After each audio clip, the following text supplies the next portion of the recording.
I'm pleased to introduce our speaker tonight, who is Dr. Matt Brodhead.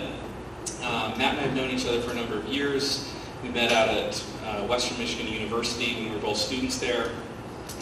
Matt had, through that university training, had great opportunities in terms of behavioral systems analysis, early autism intervention, education practices, and things like that. From there, he went out to Utah State University to study with Tom Higbee and continue that level of education. And just a few things in terms of Matt, like during his time at Utah State, some of my favorite work that he did there is in relation to teaching play skills, and particularly hide and seek, how to teach individuals with autism, how to engage in typical games and things like that. I think that's a great study that he engaged in, and it's one of those areas where it's just real practical of how do we just teach a good skill for an individual with autism.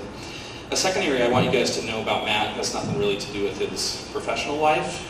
It's more of his personal stuff, and he loves personal stories. I think it was October, I had the opportunity to be up in Michigan for some other things, and I had the opportunity to spend some time with Matt at his home. And Matt has a fairly young baby, 11 months old, Diane, and she's wonderful. How many of you guys have read Meaningful Differences? A book about language development and just verbal behavior and typical development for kids and stuff? Amen. All right. First note that you should make to yourselves, Meaningful Differences. It's a wonderful book by Carter and Risley, and really talks about language and how the role of language affects our development. So anyway, one of my current kind of fond memories of Matt is hanging out on his couch. He didn't have a care in the world about me after not seeing me for like 2 years. All he wanted to do was play with his baby and talk, and I was really fascinated with the way that Matt engages with his children, and the way that he's trying to create an environment for even a 11-month-old to learn and grow and engage. And so I left that. He had no idea, to go home to my own baby. He was like a couple months old at that point, and or actually he wasn't born yet. But since then, he's 6 months old, and think about and this is my 4th time around, thinking, man, Matt's on his first kid. I'm 4 times around, and I haven't got that even figured out yet of how to be a good dad and interact with babies. So anyway, that's Matt. I want you guys to know in terms of his personal life. So with that, let's all welcome Matt to present us.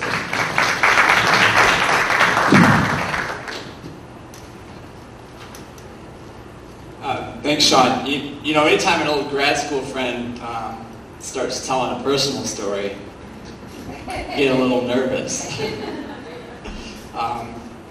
But I appreciate that. Thanks, Sean. And Sean is a great father, and you've been around the block on your 4th one. You probably were there with your first one. It's just been so many times now. It's maybe worn you down a little bit. But as Sean mentioned, from Michigan State University, and I am focused primarily on the area of autism treatment and social skills development, and along with that, I also study, describe, and work on ethics and behavior analysis as well. So that's what I'm here to talk to you guys about today, and I'm really excited to be able to be here. I just want to thank Melmark for their hospitality and generosity for having me out here. Melissa Miller in particular for arranging everything and being in contact with me. I know I've been scheduled to come out here 2 times already, and both have been canceled due to the snowstorms. And it's a little too hot for me right now, so I was hoping maybe I could bring a little bit of colder weather because I'm from northern Michigan, and once it gets to be about 80 degrees, it's kind of put out. But I didn't bring any snow. It's very, that joke was a lot better when I practiced it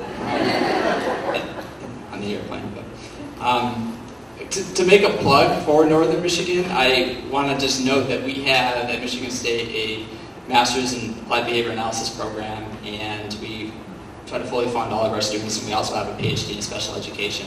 And I just want to make a plug, so if anyone's thinking about going back to school and leaving the East Coast, we have a very, what I believe to be a wonderful university to work at. It is very beautiful, and for those of you who are really into college sports, football is a big thing out there, and basketball as well. So, if you don't want to, behavior analysis is an afterthought. If you're into sports, come out and hang out with us too, because we find common ground there as well. So, before I start, and this might be the perception that some of you may have, and hopefully not, but many that I have spoken with, when we walk into an ethics talk, we might find ourselves thinking, okay, not another ethics talk, 2.5 hours of me feeling bad about the decisions that I make, the things that I do, or you might be saying, okay, time to get caught up on email, or maybe I owe somebody some PowerPoints or something and I need to send them off. Wonder if I'll have time to stop by the grocery store on the way home. Did I leave the oven on? So these are the fleeting thoughts that kind of illustrate maybe sometimes our disinterest or lack of engagement with this topic. And what I want to do today, or what I hope to accomplish, is to make it so that is not the case. I'm not going to sit here for the next 2.5 hours and list code after code after code and say that y'all need to follow the rules or else bad things are going to happen. I think that we all know that by now. And what I've done as part of my mission, my job, my career, and the things that I write about is to try to make this content interesting and to make it relevant and practical for you. So just to give you a little bit about more information about the underlying values about what are behind these presentations, or this presentation that I'm going to give. As a quick plug, Dr. Quigley and I have been, over the last year or so, been working on a book that is about ready to go to press at the end of the month. It's called Practical Ethics for Effective Treatment of Autism Spectrum Disorder. And you can visit mattbrodhead.com. You can pre-order it from the publisher. It's very cheap. It's about $40. And honestly, we need to sell 100 copies of this book in order for me to be able to go buy a cup of coffee. So I'm not getting rich off of this thing by any means. And to further illustrate how little we're actually making, if you use the code ATR30, you can get 30% off the book per order. And it's low cost for a reason. It's so it is accessible to people. And because the field right now has a really great comprehensive text about ethics and behavior analysis, and that being Dr. Bailey's book. And ours is through demand for people wanting something that's content area specific in the area of autism, or also developmental disability as well. So I encourage you to check that out. If you guys are interested, you can email me. I can send you some sample chapters. I'm happy to do that if you're looking to try it before you buy it. And also, this presentation and other materials and articles that I've published are available on my website. And so if you were to go to mattbrodhead.com, you can find a link for the Practical Ethics book. And then if you were to click on the Resources tab, you'll see resources for autism, ethics. I have a page where I list a lot of articles about facilitated communication as well, for those who are interested in that topic. And if you click on workshops, you'll see this workshop pop up. And it is password protected, but the password would just be Melmark with a capital M, so that'd be content for you guys there. So those are the logistics, and let's move on to the meat of it all. Just to kind of first define our subject matter so we all have an idea about what it is that I'm talking about, what we're getting at. If you look at the White Book, the Cooper, Heron, and Hewitt book, they talk about ethics being defined as behaviors, practices, and decisions that address basic and fundamental questions such as what is the right thing to do, what is worth doing, what does it mean to be a good behavior analytic practitioner. And I think that this is a great, broad, general definition of what ethics may be. Sean and I and David Cox just recently published a paper, and it's actually out now, where we talk about ethical values of organizations and how to evaluate an organization and the ethical values that it may or may not have. And we went about defining ethics in what I think to be a more broad way, and this is a very behavior analytic heavy definition, and I'll read it and I'll translate it to what I think it really means. So we mentioned that ethics is the admission of behavior and compliance/coordination with verbally stated rules and behavior analytic cultural practices guiding practitioner behavior that are espoused by the BACP code. And it sounds like a mouthful, and when I think about it, we must have been really on a behavior analytic roll that day. But really, we're talking about behavior that aligns with the BACP code. Ethical behavior is anything that aligns with that. And so when I talk, I'm lumping bona fide ethical stuff into the same topic as what we maybe consider professionalism as well. But I think both of those are embodied within the BACB code, and so I collectively refer to that as ethical behavior, but know that that is a broad definition and different than what some of us might be familiar with, or how we may think about ethics in the traditional sense. So, we're all here because we provide services to individuals with some sort of disability or some population, or we supervise those who do. And I think that everybody here is very well-intentioned, and we try to engage in the best ethical behavior that we can. And we by no means intend for it to go by the wayside, but sometimes it does. Sometimes ethics might be set aside because we need to spend more time on activities that, let's say, result in billable hours that we can then charge or be reimbursed from for our funding agencies. Or the client might have a presenting problem that seems very immediate to us, and we might forego our emphasis or considerations for ethics because we're so hyper-focused on that particular problem. However, I think that hopefully we would all agree that ethics is the umbrella under which it covers all that we do, and it is something that is heavily woven into, if not it is the fabric of what we do as behavior analysts. But when we engage in unethical behavior, there are certain things that might happen. Okay, and again, I'm not trying to go down the doomsday scenario thing here, but I think it's a fresh reminder for us to, again, remember when we engage in unethical behavior, so behavior that doesn't align with the BACB code, loss or harm to our consumers. Okay, so that's going against our fundamental principle to act in the best interest of our clients and to do no harm. The second is damage to the company's reputation. A small mistake can result in years, if not decades, worth of reputation damage to an organization. I don't know if you guys have been following the news, but Michigan State has not been, has had some very terrible things happen at that university, and it is, I think, going to follow Michigan State, I think rightly so, for a number of years. But do you think about how the behavior of one person can overshadow all of the other things that people are doing? Many, if not most, all other things are positive. Along those same lines, litigation, so you might be sued for engaging in unethical behavior. And finally, harm to the field and the brand of applied behavior analysis. Again, we are trying to fight against people who have used behavior analysis in a poor way in the past, and trying to show people, hey, we don't shock kids, we don't turn kids into robots, we don't create rigid learners. But when we engage in poor behavior, unethical behavior, doesn't help much to reduce this negative stereotype that we're often dealing with.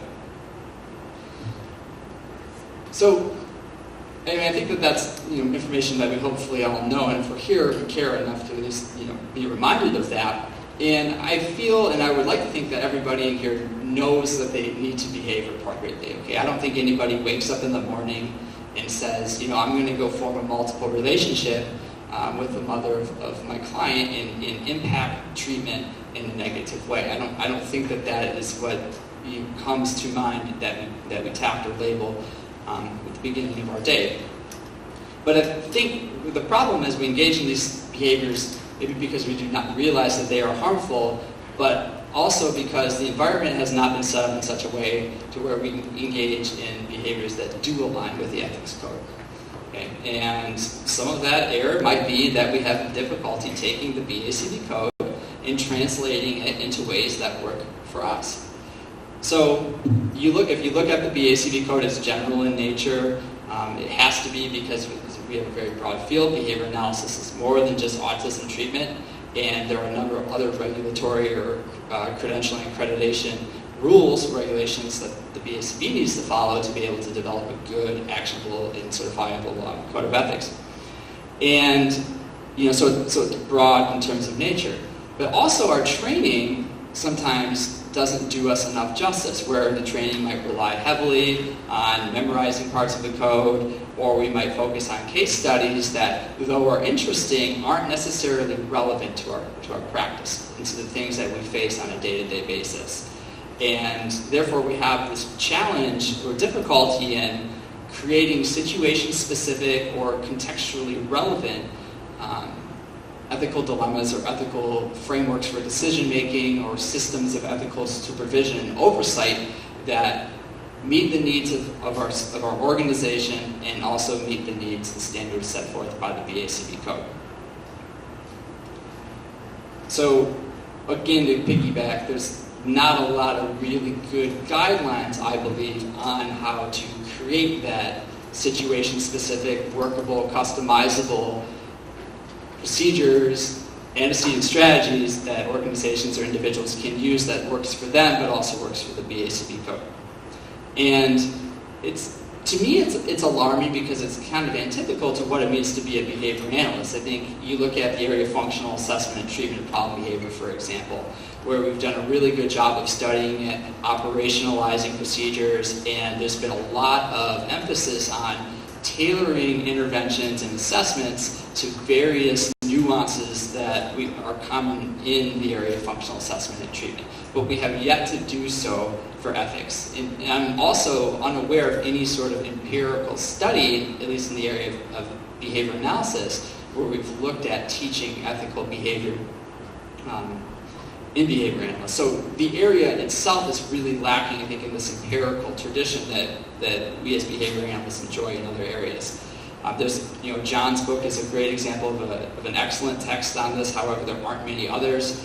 And so there are, aside from a few other experts, and there are some of the most notable ones here actually sitting in this room, and it's actually, excellent to have them here and to talk about these things. But aside from a small core group of people, there aren't a lot of other people talking about ethics and behavior analysis. So we've got little training materials, lack of development, and that leaves the instructors of behavior analysis in our master's level and PhD level coursework with very little to go on. And therefore they revert to teaching and memorizing the BACB code, and I don't think that does anybody good, because if it were good in isolation, I don't think we would be here having this conversation. So it's up to the organizations in ourselves to make up for whatever is lost. So my pitch is that there has to be a better way, and that's what I'm here to try to provide and describe to you guys. So what I'm going to do is I'm going to demonstrate how organizations or systems within organizations may use tools that are readily available to you to inform systems of ethics training and supervision that meets the BACB code. So I'm going to talk about a conceptual process for doing that, and I'm going to provide 3 examples for how I've used that conceptual process to create systems of my own. They are examples. They're not meant to be copied verbatim. They are meant to provide you with a framework, an example, is a platform for you to experiment and draw upon and create things of your own that work for you. And if I have time, hopefully I'll get to discussions about cultural considerations when we talk about ethics, and then I'll also talk about revisions and continuous quality improvement in this process as well. So just as a quick show of hands, who here has received any sort of coursework or training in organizational behavior management or behavioral systems? Okay, so there's a few of us here, but so for those of you who have taken it, this is review, but for many of us, this is new information, so great. So behavioral systems, I think, are a great answer for these challenges that we're facing in ethics and behavior analysis. So what is a system? A system, Dick Malott and Maria Garcia Malott defined this back in 1987, where they talked about a system as an organized, integrated, unified set of components accomplishing a particular set of ultimate goals or objectives. So it's not something that is haphazard, it's not something that is accidental, it's purposeful. It has meaning, it has been designed to achieve a certain function or a certain goal. And on my website, I have additional readings for those of you guys who are interested more in behavioral systems analysis. The Sigurdsson and McGee and the Diner, McGee and Miguel papers are absolutely fantastic primers on this topic.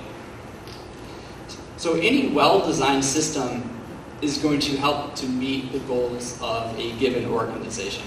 So think about a goal of a baseball team. Dr. Weiss and I were just talking about the Cubs, and I think it was 2016 when they won the World Series, but how that Game 7 was absolutely fantastic, probably one of the best shows of baseball that I think we've ever seen. So I don't know why I went off on that tangent. I think I just wanted to talk about the Cubs for a second. So, because the Tigers are pretty irrelevant, so, I live in central Michigan, so we follow the Cubs instead. So, the thing about the goal of the baseball team is to win. When the team is performing well and all the parts of that baseball system are operating as they should, you're going to win baseball games. But when there's something that isn't performing properly, if there's not an integrated, unified set of components that are all in working order, the team will perform poorly.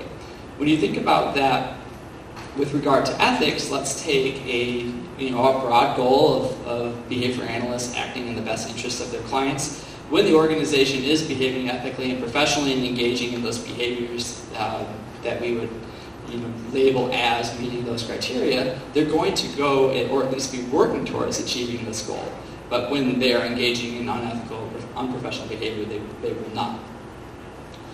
So let me give you kind of another couple of examples to help illustrate my point about what a system is and why it's important for it to be operating at an optimal level. When you look at discrete trial instruction, again, the definition of a system here is listed in bold. A goal of discrete trial might be to systematically provide instructional opportunities. So how do we do that? We standardize instructor behaviors. We train instructors and provide feedback to a certain level of criteria. Then we observe them over time to ensure high treatment integrity, and we're continuously providing feedback. And no matter how great they are, we always check in at least occasionally because we know that people's performance drifts over time and that nothing is ever perfect. So this needs to happen. Discrete trial instruction needs to be implemented smoothly and well in order to meet this goal, in order for individuals to learn. In the area of functional analysis, the goal here is to analyze the environment to identify variables that might be responsible for the occurrence of problem behavior. So again, how do we do that? We train our employees to identify or hypothesize potential controlling variables. We do this hypothesis testing, and we train them to develop and implement those experimental conditions, and again, we observe their behavior over time. And this all has to go well, smoothly, at a high level of fidelity in order for it to accomplish its goal. In the area of ethics, on the other hand, again, I think that we haven't done as good of a job or have been as specific. So what do we say? Okay, be a good collaborator, avoid multiple relationships, operate in your own scope of competence, provide appropriate supervision, act in the best interests of your client. So we give these vague expectations, and then when people don't do these things, we have a tendency to get frustrated. But that, in my mind, at least I think from a behavior analytic perspective, is just blaming the person. And we call this victim blaming, so saying the victim of the problem is the cause of the problem. And as behavior analysts, we should always remember that the organism is always right. Okay? So if someone is engaging in behavior that is incongruent with our expectations, I think any good behavior analyst would say, if you had any control over that environment, the thought would be, well, I didn't do my job in arranging the contingencies in such a way in which this person would be successful. So the thought is that the organization is responsible for the behavior of its employees, because that organization has, at least not all, but a lot of control over the environment. So, and for the few diehard behavior analysts in the room, I know organizations don't technically behave, but I'm just saying they do. Again, sorry, being an academic, you have to say those kinds of things, because there's always that one person in the background who's going, it's not a real person, they can't behave. No? Anybody? Bueller? Thank you. Okay. My dad jokes, sometimes they hit or miss. So that one landed, yes. So, behavioral systems. In the clinical organization, just as we establish systems for discrete trial instruction and functional assessment, we should do so for ethics. That, again, we design it so it meets the needs of our organization. So I don't know of any organization that just blindly takes a discrete trial instruction manual and doesn't consider how it could be used within their own context. And if it does, I would have some questions about that. The organization can also create systems that complies with the BACB code, meets the interests of its clients, and is also an antecedent strategy to promote appropriate behavior and to prevent inappropriate behavior. We can spend more time on the front end encouraging appropriate ethical behavior, we're going to be in a lot better place than if we have to take reactive measures and clean up a mess that could be catastrophic in some cases down the line. We talk about an ounce of prevention being worth a pound of cure, and I think that this is a great example of that. So it's the 6 steps of behavioral systems analysis that I think is going to allow us to allow an organization or take an organization to achieve these goals. So the 6 steps of behavioral systems analysis. And for those who have taken OBM classes or familiar with behavioral systems, there are multiple different types of variants of this framework. And so I'm using just one, but there are many others, and they all get at the same thing. So just if you see something different, it will likely have these core components. So the 6 steps, and I'll go into these individually, are to analyze the natural contingencies, specify the performance objectives, design a system, implement the system, evaluate the system, and then revise until you reach your performance objectives. And this revise piece is there because it gets the user going back to the beginning and trying to see what else he or she can change in order to improve. And again, nothing is ever perfect, so we would never stop working and fine-tuning the systems that we create. And so, behavior analysts and psychology people really like acronyms, so ASDEER is a good way to remember the 6 steps here. So ASDEER, a tool for systems change. So the first question in behavioral systems analysis, and again, I'm going to walk you through these 6 steps, and I'm going to provide you with 3 examples of how they would be applied specifically to the area of ethics. So the first step would be to analyze the natural contingencies, and this would be us asking these questions. Okay, is there a need for change? What are the problems that we are facing with regard to ethical behavior? And the second step would be then to specify the performance objectives. So what types of behaviors do we want to see? What organizational needs need to be met, or what systematic or group or division needs must be met? And so here's an example of a broad goal, and I'll again give more examples later. And this is, the organization will teach, maintain, and monitor behavior that complies with the BACB Code of Ethics. So that is just the organization making a verbal commitment to teach, maintain, and monitor behavior with regard to ethics and the content. And then the next step would be to design the system. So you come up with the ways, or the things, or the processes, the tools, the materials, the resources that are going to be necessary for you to carry out this vision or to achieve this goal that you've stated for yourself. Questions you may ask: who's going to make this change? Who's going to be responsible for taking it over? Do we need to create a new job? Are we going to roll this responsibility in? Is it just going to be a series of checklists or job aids? What kind of overhaul are we going to need to be able to take in order to accomplish the goal? And oftentimes, I'm a pretty visual thinker, a linear thinker. You're going to see lots of boxes and arrows in my diagrams. It's really helpful for you to diagram, in some cases, the system that you're trying to create. And you could go really crazy with it. So here's an example of of a wild behavioral systems analysis. Like I said, I like boxes and arrows. And if you go to the Diner and McGee paper, they have a lot of really great examples of how you might create these diagrams. But it doesn't have to be this way. So when you go and you look through the OBM literature and you see this kind of stuff, know that you don't have to be this extravagant. You can if you have a bunch of free time and you really like playing around in Microsoft PowerPoint. So, other thoughts. So after it's designed, the system is implemented. You execute it. Right? You take your plan and you roll it out. And then you evaluate that, just as you would evaluate any other intervention that you would have with your clients. So, and this is the challenge that I think we have with regard to ethics: is what's observable, what's measurable, and how can we actually chart progress over time. And sometimes, people have mentioned, I think, surveys from consumers, social validity surveys, was Jim Roselli had mentioned to me would be a great idea or example for how to get feedback from the people that we're providing services to.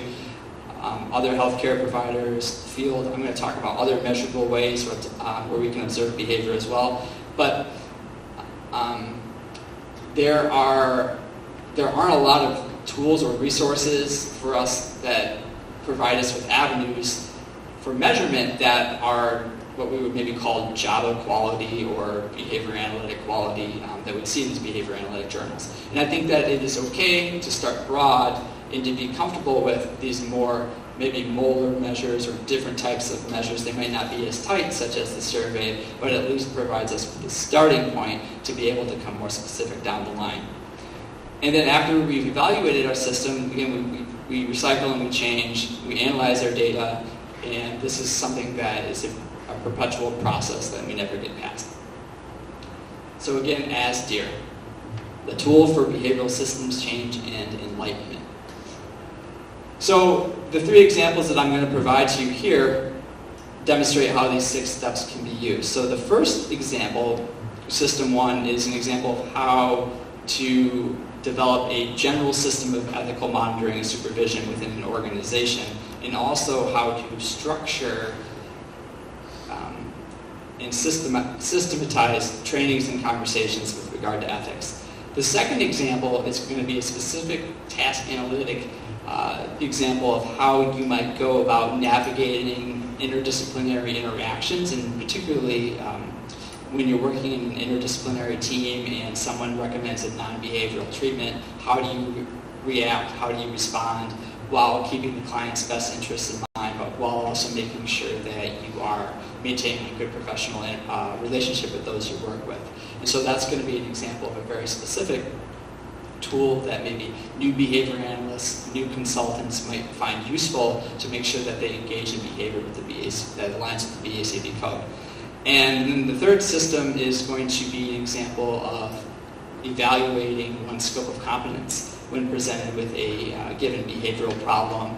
And once we maybe identify our own relative level of competence, what types of steps might we need to take in order to ensure that we are providing a client with the best treatment that he or she has available. So and each is going to walk you through the 6 steps of behavioral systems analysis. And just again, example, these are examples. They're not meant to be taken verbatim. I wouldn't want you to. I want you to think about them as frameworks for how you may go about incorporating like things into your daily practice. But the one of the underlying values here is that we're developing processes, steps of behaviors, sequences of behaviors for employees to engage in that tell them what to do in specific situations, instead of what not to do. So we can measure behavior that people engage in, but we cannot measure behavior that people do not engage in. Okay? And when we standardize processes, when we operationalize what to do, we have a high probability that people will make the right choices because they know what is expected of them. And that is reducing judgment, reduces the need for individual judgment because they know what is expected. And if we reduce that need for judgment, we're going to reduce, hopefully, the number of errors or unethical behavior that people would engage in. So this first example, the first system, is inspired by a personal story where I was hanging out with a friend after school one day when I was in Utah, and she came home and she said, "Matt, I just lost my job. I got fired." And Krista, what happened? How'd you get fired? And she's like, I was working at this residential care facility, and I became really good friends with one of the clients there, and high-functioning autism. And I invited him over to a party afterwards, and we went to this pool party, and we had a lot of fun. My friends were there, and apparently I'm not supposed to do that. And I had known where Krista had gone wrong there, where she not only created this dual relationship, but she had put this client at harm. Knowing Krista and her friends, they probably weren't having like cake and ice cream at the pool, and had exposed this individual to some illicit activity. And I'm thinking, she should have known better. How did she not know this? How did she not know this? But then I stop with that victim blaming, and I start to think about what could the organization have done to try to have prevented this from happening in the first place. Should this person gotten hurt, or something they engaged in illegal activity while there, that would have been a much larger concern probably for that organization than what it was. And so I started thinking about, okay, how could this have been prevented? And so that is how what had inspired this. So I don't know how many organizations have systems that teach ethical behavior. I'm here, so clearly you guys have things in place, but I know of many organizations that do not. And I talked a lot about this at the beginning as to why that might be the case. And also, behavior change doesn't occur through osmosis, so we can't assume that if we just tell people to engage in ethical behavior that they will just do so because we tell them that it's a value. So if we were to specify the performance objectives, we know that the resources aren't really available, and that organizations have other contingencies that pull them away from systems of ethical supervision and training. We might go about specifying our performance objectives by saying, an organization should provide training in the content area of ethics and professional behavior. The organization should create a culture of being open and willing to discuss ethics, and that also the employee should engage in ethical behavior.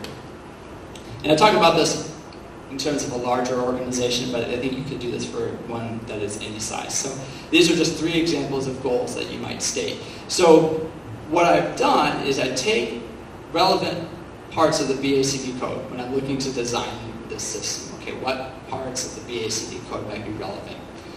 Effective supervision, providing feedback, evaluating supervision. There are going to be others as well, but those are 3 examples. You take the values of that BACB code as input, so this is like the A, the antecedents in our 3-term contingency, and you put them into a process of research and development, and the output that I had, so taking those values and brainstorming how to do this, the outputs that I developed are an individual who's in charge of ethical training and supervision, and that's the role of an ethics coordinator, and I'll talk about that, and also the systematic integration of ethics training and supervision.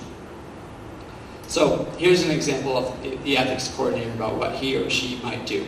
So an organization might assign somebody to be the point person for being the person who is responsible for ethics-related content. So that person attends all the professional development trainings, they are knowledgeable or pursuing or are a leader in the field about the content area of ethics. And they're responsible for developing training materials and just being up to speed on all the best information that is available.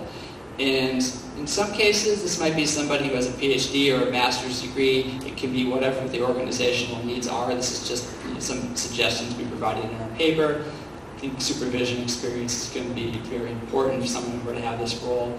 And I also talk about this person as being willing to serve as a reference within the organization. And by that, I mean a trusted person that you can go to ask difficult questions without fear of judgment. Okay? Now, obviously, there are going to be cases where, through mandated reporting laws, things are going to need to be reported if we learn about them.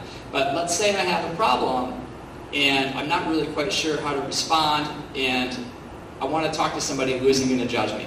Okay? It'd be great to have somebody within an organization that I could go to, that I could accomplish that goal, instead of keeping it to myself, and act on an instinct rather than great available information. Okay? And also, with that, contextual knowledge that this person would have, they'd be informed by the relevant state, local, federal laws, and also hopefully advocate for employees. And so I'm going to talk a little bit about this employee advocacy piece just for a second. This is coming off of a paper that Sean and I recently published, where an ethics coordinator could ensure that the employees within the organization are being treated fairly. So a bit of a disclosure, from Michigan, very union heavy, so you see a lot of this values kind of coming through when it comes to worker advocacy or workplace advocacy. So one example of an area where people kind of can run into trouble sometimes that an ethics coordinator can assist with is with a non-compete clause. So for those who aren't familiar with what a non-compete clause is, it's an agreement that defines the length of time, geographical radius, the type of activity in which the employee promises to refrain from working after leaving his or her job. So we might see this and we might say, it seems legit that we might have that. But the reality is that a non-compete has a significant cost to the American workforce. So it reduces your bargaining power, it increases the chance that people leave occupations entirely, it reduces job churn. Many who sign non-compete clauses don't understand the implications of them. 37% are asked to sign a non-compete after they sign on to a job, and that's considered bad practice and borderline illegal in most cases. And many sign non-competes, and they're in jurisdictions in which those non-competes are at least partially or fully unenforceable. And what non-competes are is they're to prevent, in most cases, somebody from taking a trade secret and taking it to another organization. So if I worked for Intel and I had some really great information and the Google wanted to poach me and hire me there, a non-compete clause would prevent me from taking Intel's information and providing that proprietary information to Google. But in behavior analysis, I don't know how much of what we do is proprietary.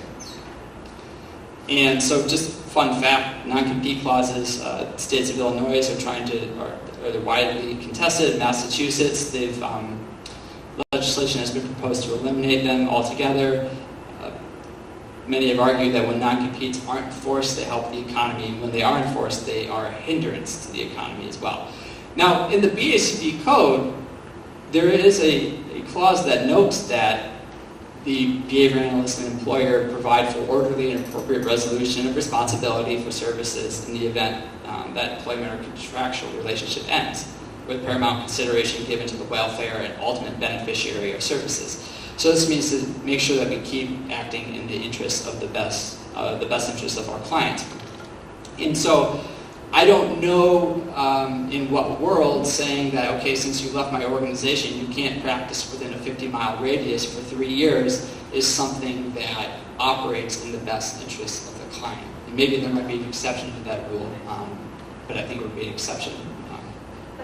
So, I mean, that's okay. So you're not going to be mean to our clients, you're not going to poach our clients. I think that's all very reasonable things.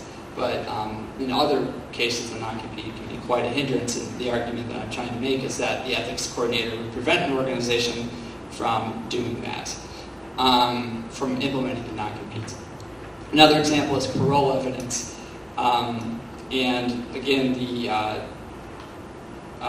ethics coordinator would make sure that everything was outlined in the behavior analyst's contract prior to signing on, because verbal agreements made over email are not admissible in court in the event that there is a dispute. So oftentimes people talk about caseload, mileage reimbursement, supervision load, professional development money, and the organizations say, yeah, we'll give you that, and we'll have a light caseload or whatever. But if they don't honor that unless it's in the contract, you're going to kind of be out of luck.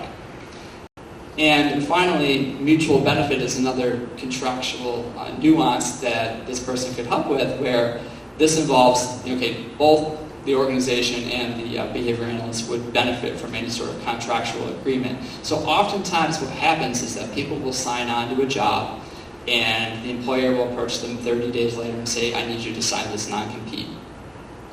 And unless there's something that individual is going to get back in return, such as a pay raise, an extension of his or her own contract, again, that's poor/illegal practice on behalf of the employer, and that would be hopefully something that this ethics coordinator would stop. And I'm also trying to share this with you guys because you might come into situations where your colleagues are working for companies that engage in questionable practices, and many of us aren't aware of these common things that happen that could be prevented if we just had a little bit more background information about them. So that paper is also listed on the website too. If you're interested, we go a little bit more about contract negotiations there as well. So other examples: mandated reporting, transmission of electronic data, telehealth. Those are all examples in which an ethics coordinator can make sure that are up to speed in terms of the state, federal laws. And the ethics coordinator could also be an individual who drafts what John Bailey calls the Declaration of Professional Services for each type of service that the company provides. So John talks about this as a contract that helps to clarify the rules and boundaries of that relationship with consumers at the initiation of services before the meteor shower of ethical issues comes raining down. I always like to put this picture up here for added dramatic effect. And I think John's right where, if we're not clear or we don't have these antecedent practices in place that describe to our clients what we are here for and what we are not here for, it could get into some muddy water really quickly, and they might be expecting things of us that might be inappropriate, and then there are challenges and problems that we face down the line. So this contract is an antecedent strategy to prevent that. So the ethics coordinator would be an individual, based off of my behavioral systems analysis, who would oversee individual and group training and supervision with regard to all ethics-related content. And I'm going to talk about the individual training piece first. So in individual training, it might be helpful for an organization looking to fulfill the goals that I had listed earlier to, during weekly meetings, make sure that ethics are always a point of discussion. So it shouldn't be something that we should avoid or put at the end for if we only have time. It should be a conversation that is brought up every week so we can at least engage and make it welcoming and systematize a culture of discussing ethics. And as I mentioned, we don't have any behavior analytic research that shows us how to teach this stuff. So the best thing that we have right now may be verbal report. So for someone that we're supervising to describe to us how he or she may have reacted in a certain situation, and for us to be able to provide feedback on that situation the best we can. That might be the best that we have right now, but at least if we get them talking about it, that provides us with an avenue to give some sort of feedback. Also, when we are having conversations, we could draw upon past instances that have come up within our organization and use them as relevant training materials for new employees or as refreshers for maybe those who have been around for a while. So what we recommended is that for organizations, to the extent that they can, they de-identify the information, create an archive of the past, of the tricky issues that have happened in the past. And so that way the organization has a running list of things to maybe prepare new employees for. So when those new employees get in those situations, they think, hey, I know that these are common problems that we face. These are the things or ways that I've been advised to react to these situations. And again, we're telling them how to respond in specific situations. We're reducing the need for them to make judgments, which are likely to result in error. So highly recommend this archive of past incidents. And so in addition to the individual training, we might hold a group supervision and training to meet the needs of the previous stated goals. And this could be in conjunction with other trainings or a standalone training like we have here today. And Amber Valentino, Tyler Sellers, and Linda LeBlanc talk about the benefits of group training, where in supervision provides opportunities for observational learning, peer feedback, modeling, rehearsing, positive, productive discussion, developing empathy, which is important and we certainly need in our lives. And this also is an opportunity for people to discuss complex issues. So I envision that maybe during an individual discussion, a really great ethical question comes up, and the ethics coordinator says, that's an awesome question, Sean. Let's take that to the group and let's discuss it, because I want everybody to be able to hear this and how this plays out and what my recommendation would be, because this is so important, this is so relevant to everyday practice. And so just as a plug, the last issue of 2016, Behavior Analysis and Practice, has a whole onslaught of papers regarding supervision. And I highly recommend you check that out if that's something that you're interested in, or if you're not, look at it anyway, because it might inspire you to become more involved in that topic. So again, following the 6 steps of behavioral systems analysis, proposed or generated those ideas for things that we could do. They would then be implemented, and then they would then be evaluated. So propose that you could evaluate the training and supervision by administering periodic tests that contain scenarios with ethical dilemmas that maybe have been discussed or are similar to the ones that have been discussed. You could monitor complaints of the employees. I talked about the social validity surveys as being another example. You could directly observe your employees, but we all know how that is when we're there. They might be behaving the right way, and we step aside, things might get a little bit more, off. And so, that is, a challenge that we are faced. So again, I think that I urge you to become creative for how we might at least attempt to try to measure these types of things or the outcomes of our ethics trainings, to have some point to build upon and to evaluate our own training. And then we would continue to revise this until we reach our performance objectives. But again, I argue that no system is ever perfect, just as no machine would ever be perfect.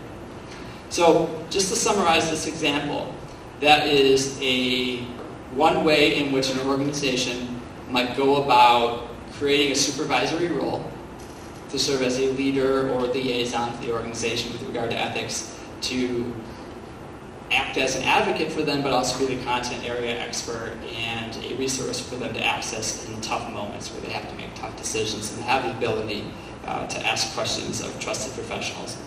And that person has the added benefit where they have the knowledge, the expertise, and understanding of the cultural and contextual factors in which that organization resides, in which that service is being provided. And so that works in a lot of cases, but in some cases the organization might be unhinged and lots of things are bad, and it might not be helpful for you to go to somebody in that organization because that person might be engaging in unethical behavior themselves. And in that case, we'd reach out to people who might be outside, who'd be able to provide us with better guidance. But I think in a lot of ways, an internal resource would do us a lot of good to be able to have at our fingertips, in order to help create a culture where we can openly discuss these things, versus it being a lot of people's least favorite topic, or a topic that we constantly pair with being aversive or punishing, or something that we want to avoid, versus something that's exciting, engaging, and fun to talk about and discuss. So I just take a drink of water. Does anybody have any questions real quickly before I move on to the second example?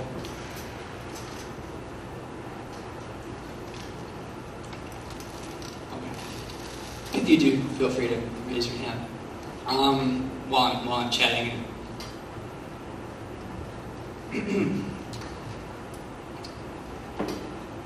So the second example, again, to provide you frameworks for how you may go about behavioral systems analysis, is an example of a task analysis of systematic decision making for what one may do when they're faced with a non-behavioral treatment recommendation. So this is based on a paper that I published in 2015, and is actually kind of halfway autobiographical in a sense, where I had started my doctoral program. I had just graduated from Western Michigan University, and I went to get a PhD at Utah State in an interdisciplinary doc program. And my emphasis was in applied behavior analysis, but it was an interdisciplinary doc program. And I had people there who were school psychs, OTs, SLPs, all sorts of wonderful disciplines. But I went in there and acted as if all of their science, all of their information, all of their recommendations were absolutely terrible, and that the only thing that was worth considering was the word of behavior analysis. And through that experience, I learned very quickly that people weren't going to want to talk to me, and weren't going to want to be my friend, and then really weren't going to listen to what I had to say. And it took me a while to rebuild the trust of my colleagues through that experience. And as I was doing that, it became, hopefully a lot more centered. And my friend Abby always says that, I eventually got some gray in my hair and some gray in my crayon box, and I wasn't so black and white about everything. And I started to talk to other behavior analysts and other people who had employed, particularly newly minted behavior analysts, and they were having the same problem, where they were hiring people into their organization, and they'd come in and be really adamant about their way of thinking and wouldn't be respectful about the views of the other people that they were interacting with. And as a result, their invitations to IEPs were being lost in the mail. And as a result, the school districts weren't willing to cooperate or work with them very much on the transition from private ABA therapy into the public schools. And that was, I think, again, antithetical to what it means to be a behavior analyst, and it is antithetical to the BACP code. And so I tried my best to develop a framework for how we can avoid doing that in the future. So just to kind of give a little bit of perspective and begin to analyze the natural contingencies here, interdisciplinary collaboration involves two or more academic, scientific, or artistic disciplines. I know that Wikipedia, or your professors tell you not to cite Wikipedia, but I'm going to do it anyway because I think this definition is so good, where Wikipedia mentions that interdisciplinary involves the combining of two or more academic disciplines in one activity. It is about creating something new and crossing boundaries and thinking across them. So, interdisciplinary, David Cox wrote about this with regard to autism treatment, but it's going to be like this in other areas of mental health as well. It is more and more resembling that of an interdisciplinary approach, autism treatment and mental health. So, particularly in autism, SLPs are there for communication, psychologists and counselors are there for social and emotional behavior, occupational therapists for sensory motor behavior, special education, consultants for cognition, behavior analysts for behavior management, skill acquisition, reduction, physicians and nutritionists are there to address biomedical needs. Fun fact, 90% of people who work with individuals with autism have at least one client with some type of psychotropic medication. But we really don't have a lot of training on that. That's besides the point. So Al Poling refers to that as slipshod training. So anyone who knows Al, he has a great lexicon of words. Slipshod is a fun one. So we are faced with this emerging, interdisciplinary collaboration or need for. And I know that you guys out here, I think those values really ring true from what I understand at Melmark, but in a lot of cases it's not really something that's emphasized very much, which is unfortunate, because they are going to help to improve the outcomes of the individuals that we work with when we engage well and collaborate well with other individuals. Matt Tincani, one of his students in 2013, conducted a study where they looked at the collaborative training that behavior analysts received in their ABA master's programs, and it turns out that they don't really get a lot of training. And if they are, they're likely coming out of a special ed program because the emphasis seems to be heavy, or more heavy on collaboration of those than in traditional psychology programs. So we have this problem where behavior analysis is resembling, or autism treatment is resembling a model of interdisciplinary care. Interdisciplinary collaboration improves the outcomes of our clients, but behavior analysts aren't being trained on how to collaborate. So when we're collaborating, there are multiple things that could come up, but one thing in particular is that a non-behavior analytic treatment might be proposed, and I think we've all heard about them. The really wonky ones, and I hear about new ones every day, and I've got some great examples of data on them later to show. But there are certain courses of action that we may take. Someone might suggest a non-behavioral treatment. We might say, okay, that sounds good, let's give it a shot. Or we might reject that treatment, or we might suggest an alternative treatment.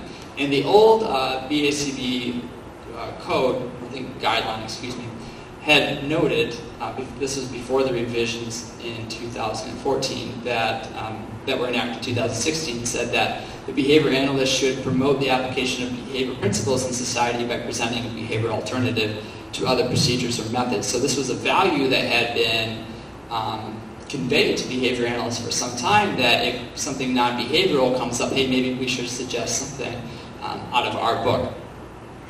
And Dr. Fox wrote about this in great detail as well in his article translating the Covenant, behavior analyst as an ambassador and translator, where he noted that we delight in asking, quote, where are your data, poking fun at other models and engaging in vigorous and withering discourse regarding our science. Although this repertoire may have served us well in establishing our field, it might be non-functional now.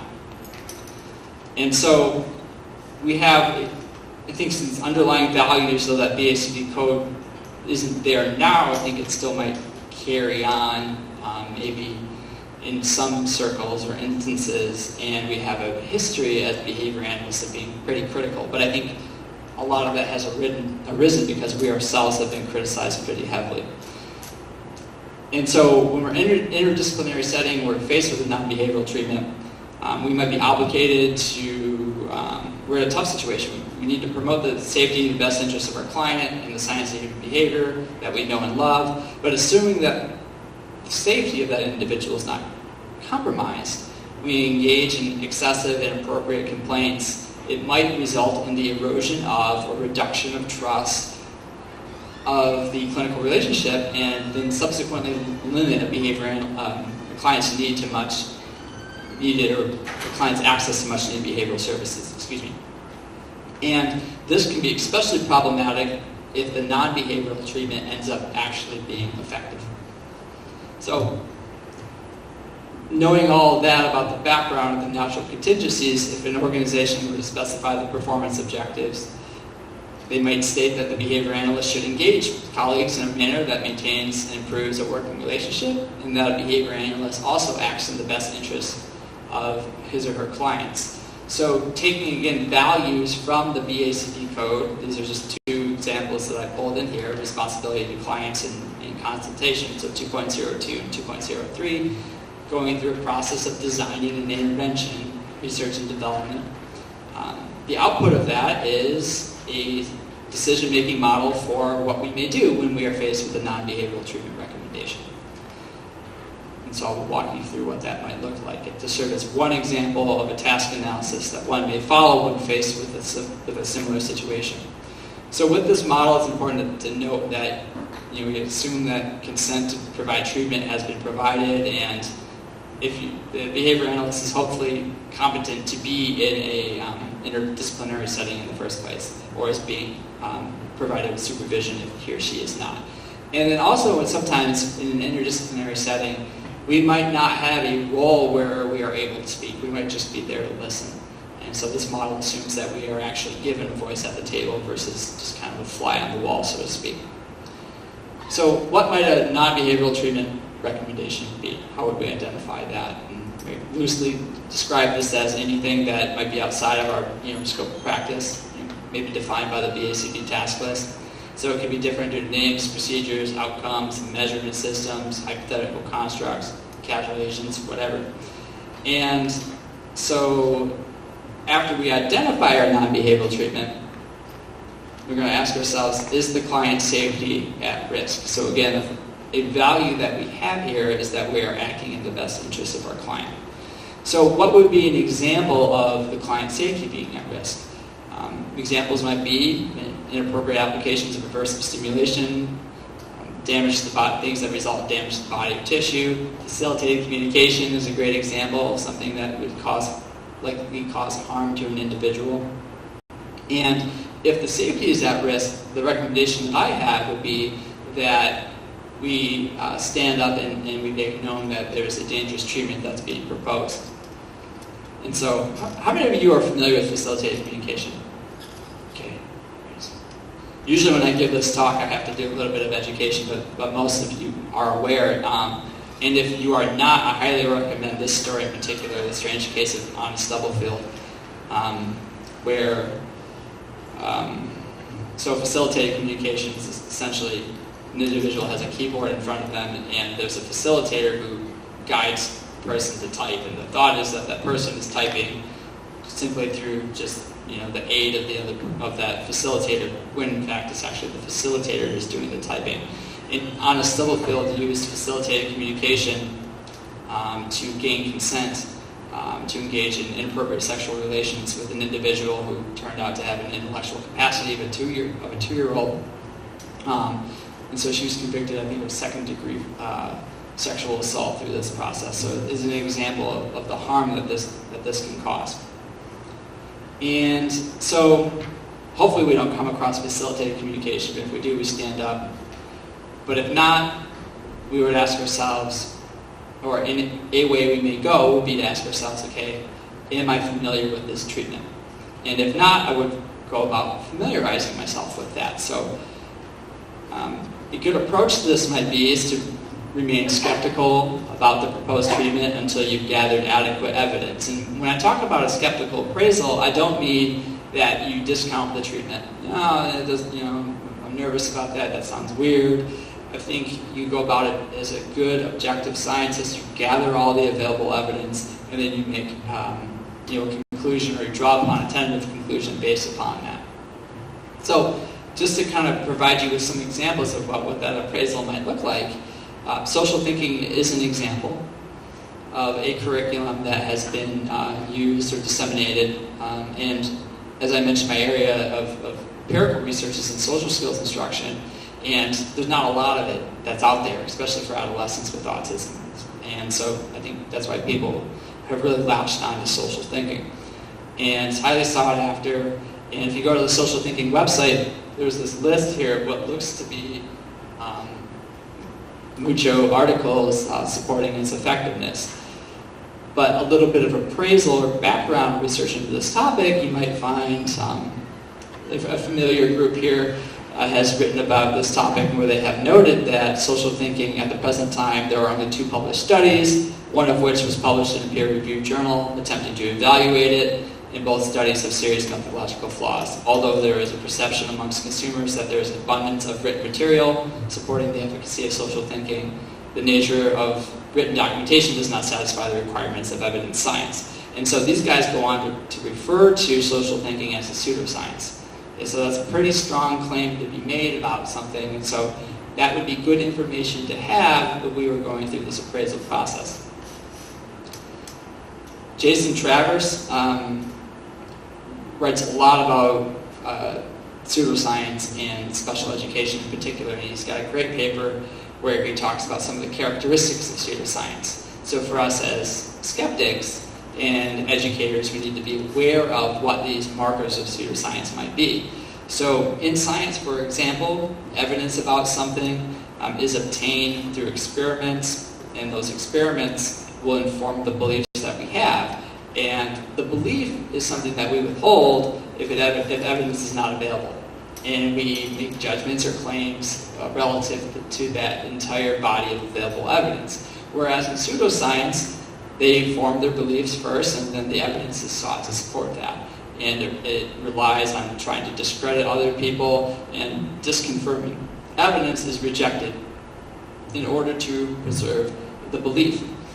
Another example is, science makes conservative and tentative claims based on the evidence, and that beliefs change as new evidence emerges, and science is open-minded, where pseudoscience makes sensational, grandiose claims without that evidence, and it rejects new evidence against that belief, and it's closed-minded as well.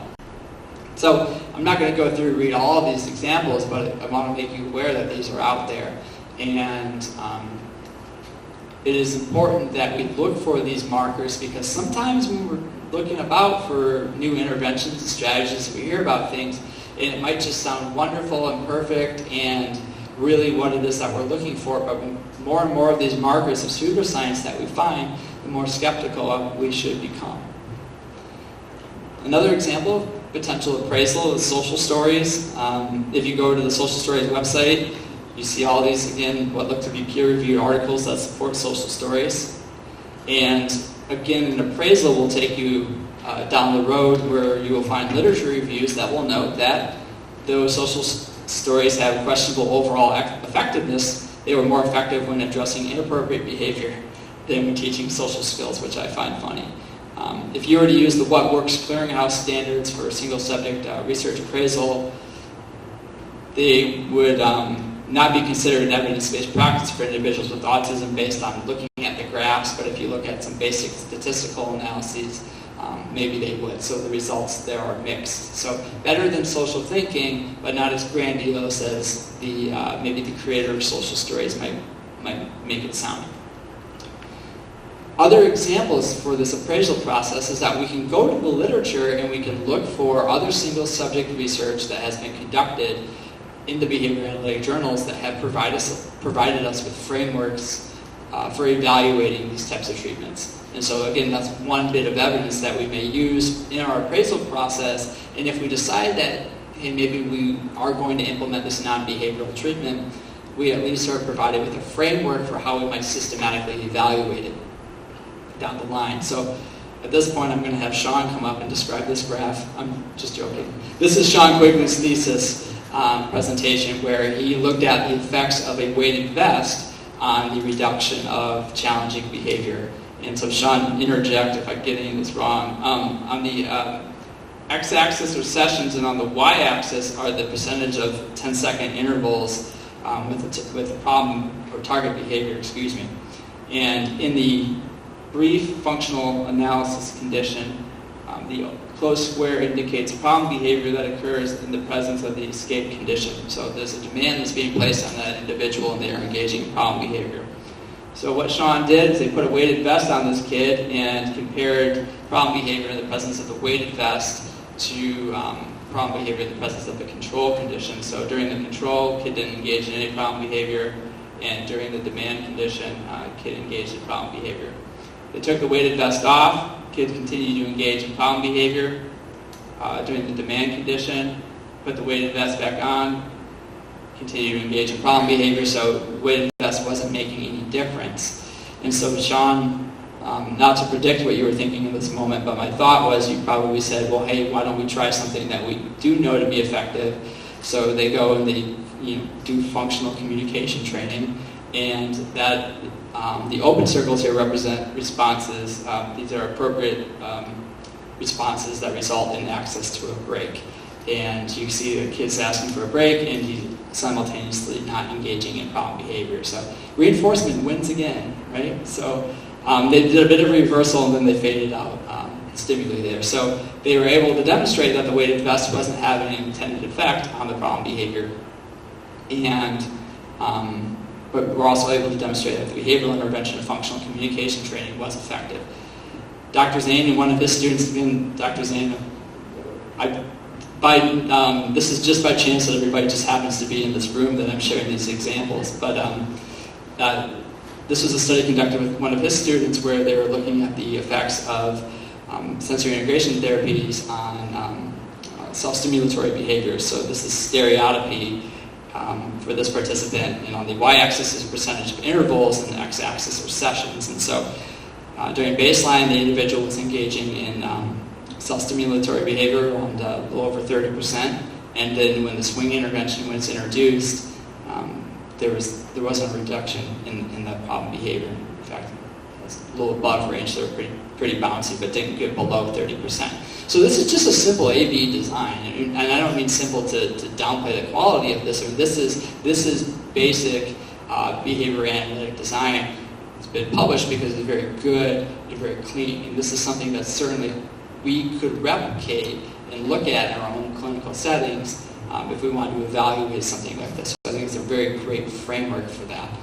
And then third, to top off the Melmark trio here, I don't know if Jim Chuck's here, but this is a study that Jim and Derek Reed had conducted and colleagues a while ago, where they looked at the effects of an Ambien prism lens on motor skills of an individual. So I don't know if anyone here knows what an Ambien prism lens is. Okay, so there's a couple of us, so I'll fill you in. So it's a special lens that when worn, it's supposed to immediately improve one's motor skills and cognition, such as when you put a pair of glasses on, then I'm able to see more clearly. I conceptualize that, right? Yeah, great. So on the x-axis here are sessions, and on the y-axis here are ball catches. And so the closed triangles represent the control condition, so that this individual is wearing glasses that didn't have any sort of, or wasn't wearing glasses, excuse me, and he was catching the ball between 9 and 10 times per session. And then during the evaluation, the closed circles represent the placebo, so these would be glasses that didn't have any therapeutic effect. The triangles would represent you not wearing glasses, and the open circles represent ball catches while wearing the Ambien prism lens. And so what we can see, the open circles are lower than the other two data paths, and that the individual is catching the ball less often with the Ambien prism lenses on. So this is antithetical to the purpose, or counter to the purpose that the Ambien prism lens was supposed to have. In another example, these are basketball shots made. So, and actually these data are pretty representative of what it would be like if I would be making attempts at a free throws. The joke is just funnier when I practice it again. Where this individual, again, is ranging from about 10 to 60%. And without any glasses on. And then if this intervention were to have, again, an effect on cognition and motor behavior, we would expect the open circle data path to be above the other two in the intervention condition, but in fact it is not. So we don't have any differentiation here, indicative that there's really no difference. So those are just frameworks to make you guys aware that those studies are out there, many of which are conducted by Melmark or affiliated people, that provide you with a framework for how you might go about evaluating a certain intervention, or at least provide you with one bit of evidence for how you might overall praise a specific non-behavioral treatment. So I wouldn't pass judgment based off of one thing, let alone one of these studies, but you use that to inform your grade appraisal process. So, Association for Autism, Science and Autism Treatment website, consulting with knowledgeable people from the field or profession in which that non-behavioral treatment recommendation is made. To summarize this whole point, the purpose is to make sure that you understand the perspective that your colleague is taking when they make the non-behavioral treatment recommendation. Understand the body of science that supports the recommendation.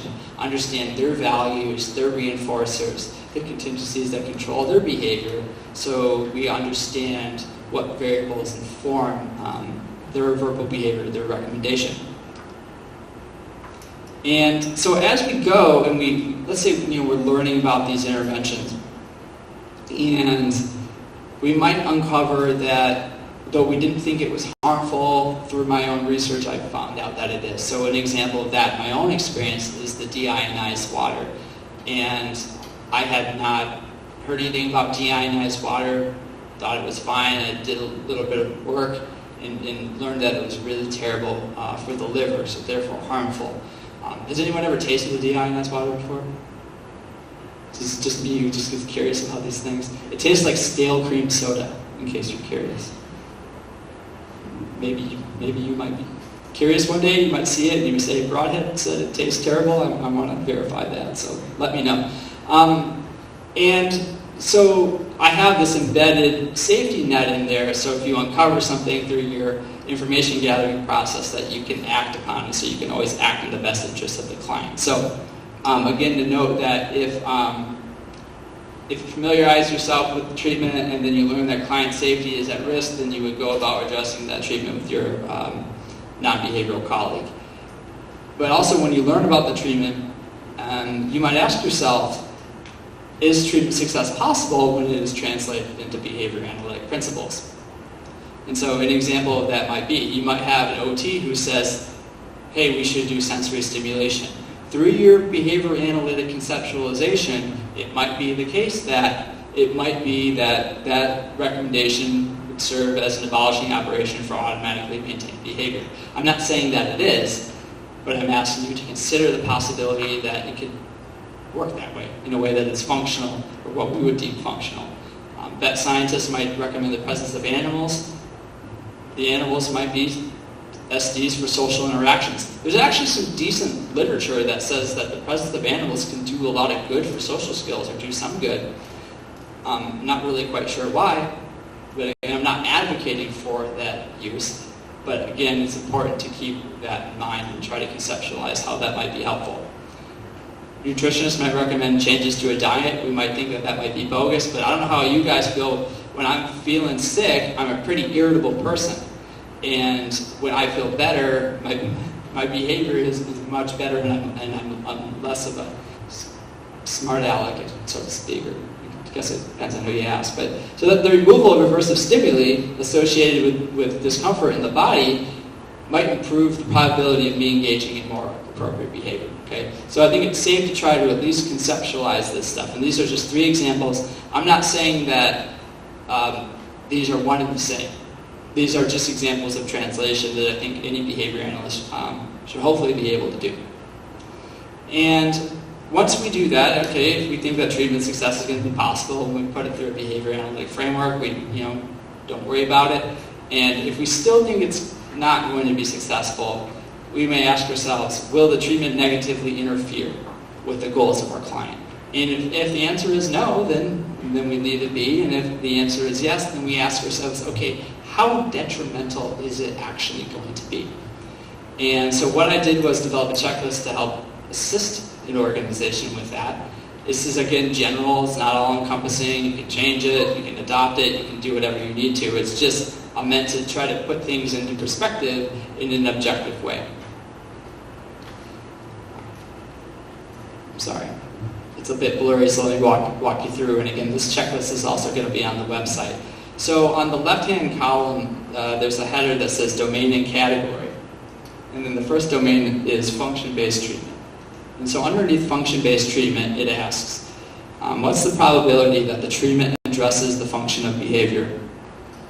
And so the probability being low, medium, or high, or unknown. And we would ask ourselves these questions under each domain to try to develop a picture of how bad this treatment actually is. So other questions. What's the probability that the treatment will not increase challenging behavior? What's the probability that the treatment will result in the acquisition of an alternative replacement behavior? When we look at the basic and applied literature on choice and decision making, when we are thinking objectively, when we have all of the information, the best available information, and we have more time to process the available information, we have a tendency to engage in better, more accurate decisions than if we're blinded or affected by our current emotions and frustrations. And this is just a tool to help us remove those frustrating moments that might be occurring. I know we might hear some really weird things when we are consulting sometimes, and we care so deeply about our clients that we might become frustrated. And so this is just a way to make sure that we work through our decision-making process objectively. When I was younger, I used to, growing up, you're always trying to learn the nuances of friendships and social skills. And I remember having challenges with my friends in middle school. My mom always used to say, just wait 24 hours and see how you feel in the morning. And then, then let's talk about it and think about it. And that's really kind of what I think that this is a way for us to step away and come back and think about it objectively. So other areas: skill acquisition, social outcomes, data collection, treatment integrity, social validity, and it also asks too about resources. So what's the probability that the treatment doesn't require significant financial resources? What's the probability that the treatment does not require significant time resources? So all these things together help you to understand the relative interference that you believe that this treatment has. As an additional example, Mindy Newhouse and Jessica Frieder and other students at Western came up with a similar model for evaluating prescription medications. And this is published in Behavior Analysis and Practice in 2017. And I just want to share this with you guys so you know that it's out there and to make you aware of it. And what they talk about here is that, and I apologize for the blurriness here, is that there might be an intervention change. Okay, so let's say that the interdisciplinary team suggests an intervention change.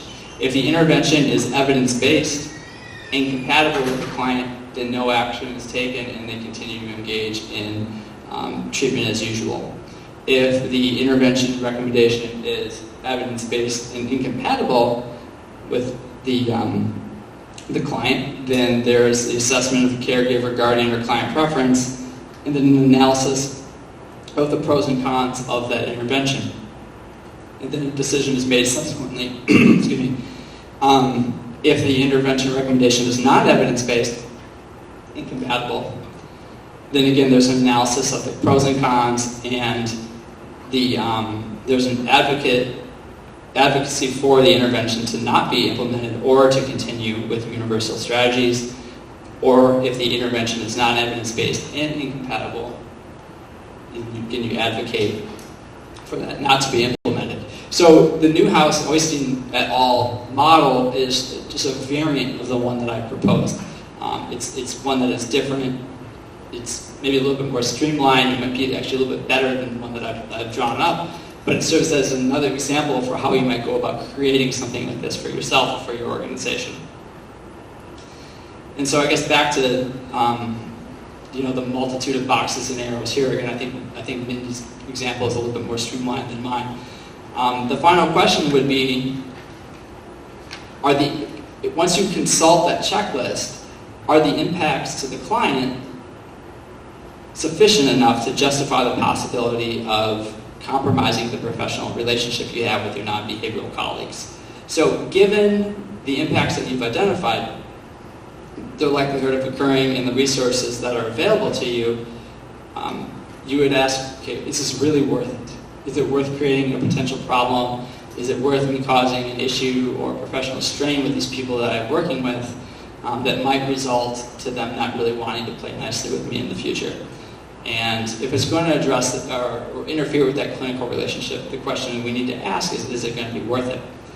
And remember, the definition of interdisciplinary is to work with people and to think across ideas and to create new ones. And so by addressing the non-behavioral treatment recommendation, are we working with the group or against it?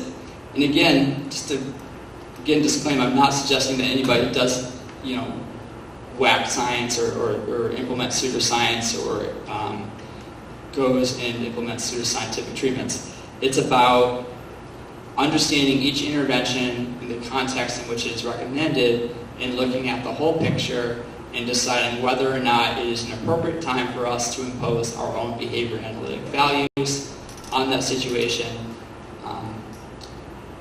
and just to consider the finer details of that, so we can save our social capital maybe down the line when we may need it more. So it's not always a black and white answer when we hear a non-behavioral recommendation. We can put our foot down, stomp our feet, and say, hey, no way, not going to do it, or I'm walking out. I don't think that does anybody any good. I think that the analysis is much more complex than that, and I hope that we provided at least one way in which you could do that. For many of you, this is a no-brainer. I think for those of you who've been around for a while, the framework that I've described is automatic. It is in your repertoire and it's at great strength, and it's probably easy for you to do. Probably do it already. But for those who are new to the field, I think this is something that would be very, very helpful. For those, if you're hiring new individuals into your organization, it's also beneficial to expose them to things like this or outlines of processes like this, because it informs them of the values and expectations of that organization. Okay? It operationally defines what you expect to see, and by telling them what you expect, again, it's better than just leaving it up to their own judgment and having them do something that is inappropriate down the line. So with this system, it would be implemented, and to evaluate it, things that you could do is you could create hypothetical situations, and you could give them to your employees and watch them walk through this model of decision making, and you could evaluate the percentage of correct responses to these specific areas. So everything I've listed in there, I believe would be measurable, and that would allow us to pull a derived measure of accuracy from and evaluate performance. And again, Jim Lucelli had mentioned social validity surveys to our consumers or to the people that we collaborate with, and ask them how well we are working or getting along with them. And if things aren't at our expectations, again, we would go back and we would revise. So just to summarize this model, this was created out of need, knowing that behavior analysts are working in models of interdisciplinary care, yet we're not receiving good training on how to do it, even though interdisciplinary collaboration is going to produce great outcomes for our clients.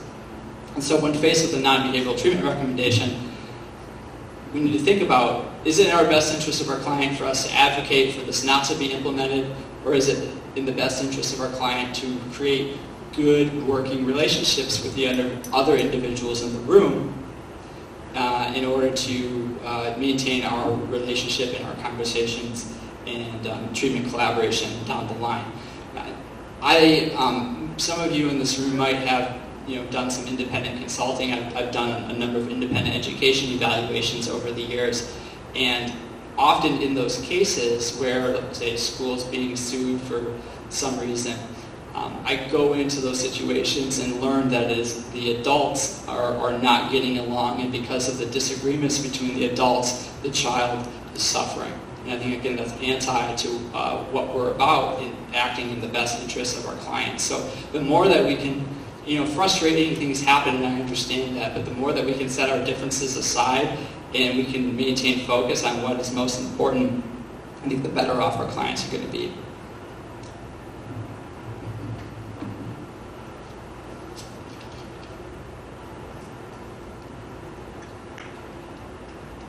All right, so the third example, I guess before I go on, any questions about the model I just talked about?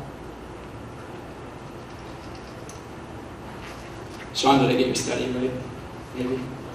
Yeah. All right, third example is based off of a paper that I've been working on with Sean and Susan Wilczynski from Ball State University about scope of competence and behavior analysis. So this was, again, inspired by a true story where I was doing an evaluation and I walked into this place, and this very young BCBA was working with this very challenging young man. And this young man would engage in challenging behavior that was very aggressive, and it would be stabbed or beat up, they're bleeding, there were holes in the walls, in order to gain access to a private space where this person would engage in inappropriate or contextually inappropriate sexual stimulation. And so this was happening at a rate of about 15 times a day. And this kid was getting beaten up, and there was a lot of this inappropriate stimulation happening. And this individual student was also supposed to be served through his own individual education plan. So they were receiving services at the center as part of their free and appropriate public education that was provided to them under federal law. And so I had asked the behavior analyst, where the functional assessment was for this client, and the behavior analyst didn't have it. He said, well, we've taken some ABC data for about 8 months now, and well, have you done a functional analysis? No, we hadn't done a functional analysis. What's with the sexual behaviors? If you just talked about, because the student was, in the adolescent age and reaching adulthood, you talk to a sexual educator or anybody, in that area, and no, we haven't. And I had said, well, what is in the student's IEP, that deals with managing the, inappropriate sexual behaviors and the aggression? And the behavior analyst goes, well, we're not actually following the IEP. And so there's like a number of problems that were happening. First off, not following the IEP is illegal.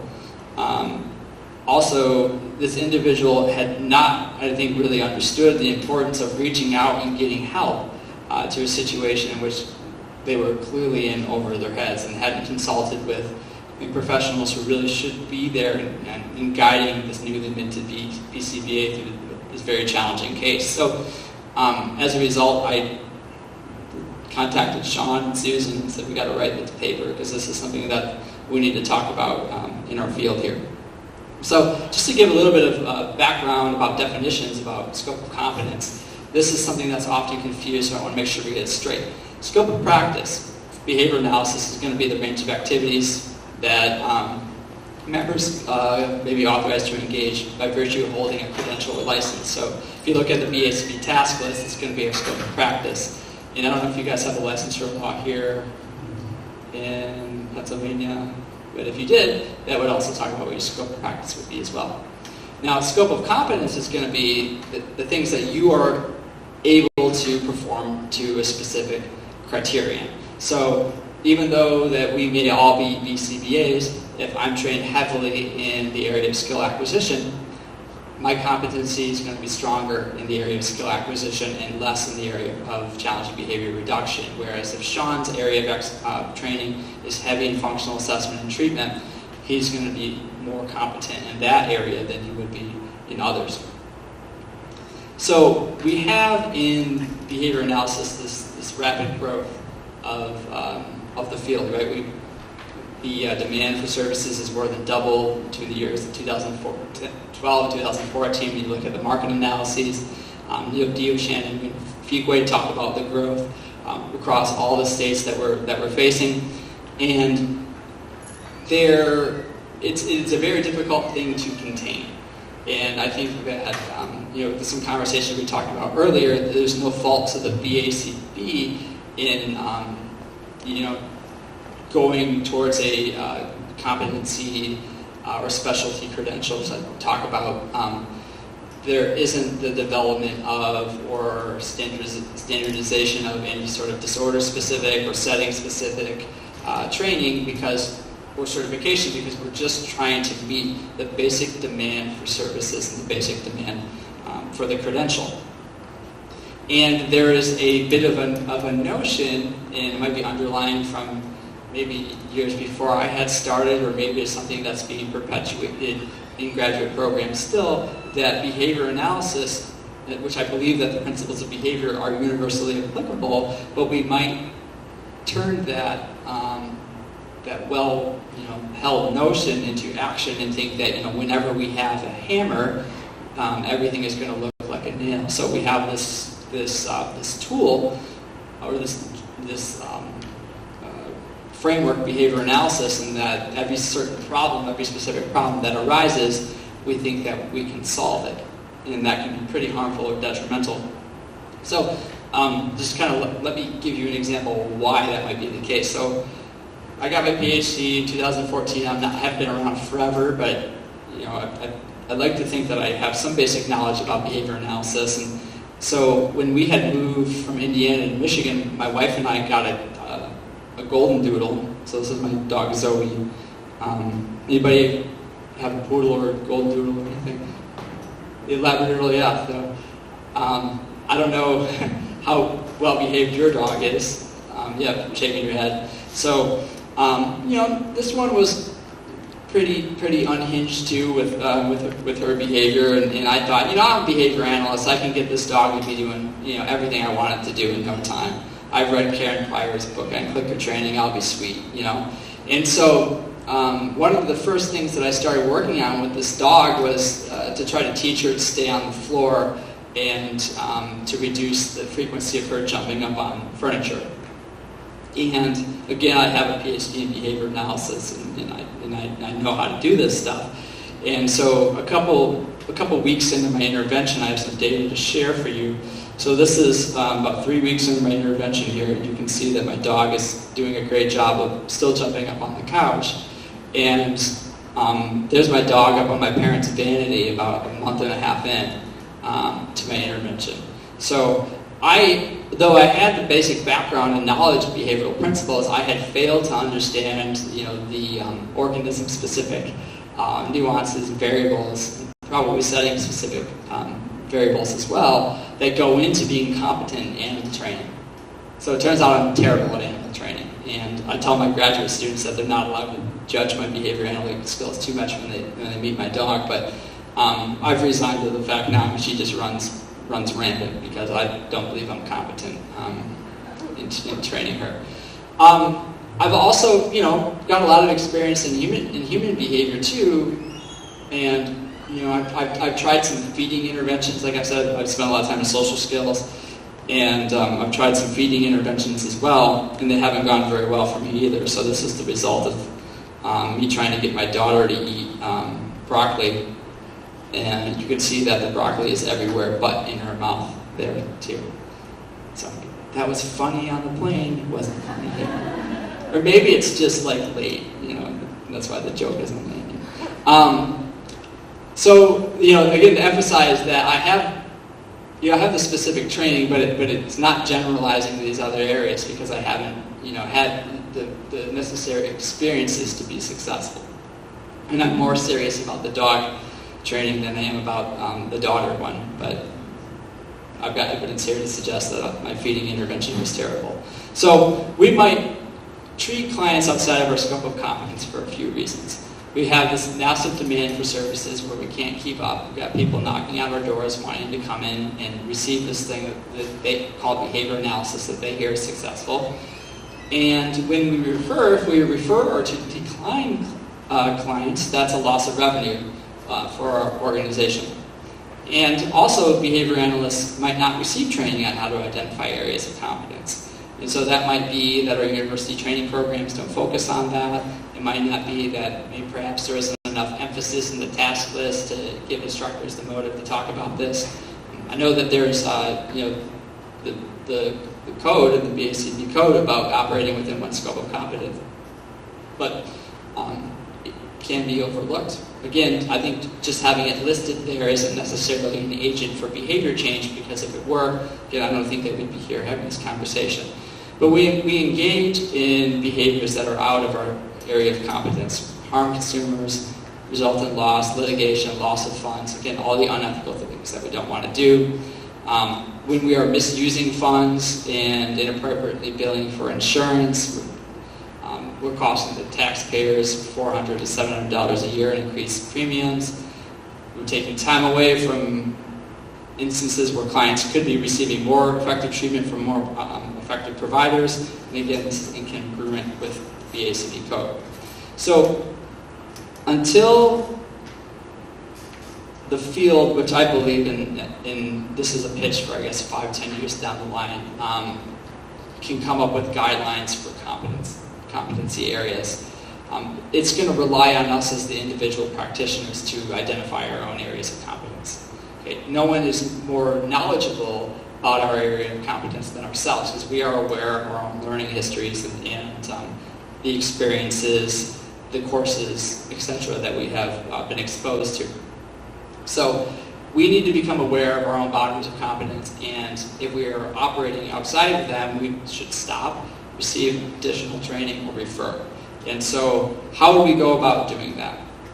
So in organization then, if we're looking at goals, again, to be able to avoid operating outside of the scope of competence and to operate within, we might identify services that are qualified, identify services that each employee is qualified to provide, and develop a framework for monitoring whether or not our interventions are successful.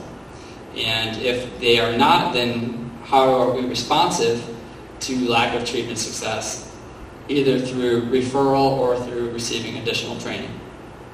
So, again, analyzing our environment when we're designing a certain system. If you look at our own boundaries of competence, maintaining competence and supervisory competence are just 3 examples. The output of this would be, as an example, a model of self-evaluation. Because again, we are the only ones we are best aware of our own individual learning history, so until the field provides us with guidelines for evaluating our own competence, it is up to us to do so. So one way to conceptualize competence might be this way. This is a proposed way to conceptualize it. It is an example, again, just a framework that you may consider. And actually I got to thank Linda LeBlanc. She had helped me out with coming up with this idea here, where we look at the competence and confidence that we may have that creates our overall level of competence. Let me explain what that might look like. So when we're looking at competence with a lowercase c, let's say, there may be 3 domains: procedures and strategies, populations, and settings. So let me give you some examples. With procedures and strategies, the things that we are going to need to be able to know and understand in the area of functional assessment are going to be in a lot of ways different than if we were going to implement procedures and strategies in the area of feeding. In functional assessment, there's going to be a lot of ethical considerations that we're going to have to deal with, especially with severe or aggressive behaviors. There's going to be resource considerations that we're going to need to consider. There's going to be measurement issues that we're going to need to be able to consider. With regard to feeding, we're going to need to think about physiological variables. We're often going to need to be interacting with interdisciplinary professionals, other health-related professionals such as nurses, to be able to accomplish feeding-related objectives. So those are similar in some cases, but very different in other types of skill sets that we need to be able to have to be successful in those specific areas. Another area is in the area of populations. So if you look at autism, and considerations that are specific to that disability are going to be in a lot of ways different than other mental health conditions, or let's say we're looking at depression, anxiety, ADHD. There's going to be fundamentally different things that we're going to need to be able to know about those disabilities in order for us to be successful. Another example in settings, for those who are providing services in, let's say, a public autism treatment or a private autism treatment center, the regulatory or the physical or the resource constraints are going to be a lot less severe than if we are operating or working in a public education system, which is highly regulated. It has in a lot of cases, a lot less resources and a lot of other factors that we need to take into consideration when we're designing interventions. Okay, so again, similar, we're all doing behavior analysis in all of these procedures, populations, and settings, but the application of behavior analysis is different based on the inherent differences between them. And when we consider confidence with this multidimensional model, we might also think about what are my past experiences in treating similar types of behavioral problems? How successful have I been when faced with something similar to this? What is my familiarity with the literature relative to the specific problem that I'm facing? How familiar am I with the literature on this topic? And what resources do I have that are available? Though I might be very skilled in functional assessment, I might be working in a setting where I don't have the capacity, the physical infrastructure to conduct a functional analysis of severe aggressive behavior. So all things that one would need to consider. So, and I promised myself I would never make a Venn diagram ever in my life, but I did it because I think it helps conceptualize this well. So you're going to talk about competence and confidence as components of defining one's overall competency. So look at your relative knowledge, skills, and abilities mixed in with your own confidence and background knowledge of similar situations or the degree to which that background is similar, and the overlap there is going to be your overall competence. So what does that look like, and how might I go assessing that specifically? So here's another checklist or framework for how one may be able to do that, and this will be on the again, the website, and I apologize that it's hard to see here, but let me walk you through. So again, we are the only ones, we are the best resource to be able to assess how knowledgeable or how competent we may be in a specific situation. So we need to ask ourselves a series of questions to be able to objectively, to the extent that we can, identify how competent we might be given the presented problem. So we might ask ourselves, okay, given the problem that we've been faced with, what is my level of competence in procedures and strategies, populations, and settings? And on this checklist, you would mark that your competence would be high, medium, or low, or it might be unknown. So if, for example, with that specific question, if you were to mark high or medium, you would probably be in good shape and you likely would not need to take further action. But if you were to mark low or unknown, the recommendation would likely be that maybe you should pursue additional supervision or professional development, either to A, get that low to medium or high, or to help you understand that unknown. Because there might be a case where you might say, I don't know how competent I am, and you talk to somebody else and they let you know, hey, you actually, I think you're going to be pretty good at this for X, Y, and Z reasons, and then you're able to score a medium or high on that. Or they might say, hey, you really should pursue some additional professional development, and in that case you would score no and go about doing that.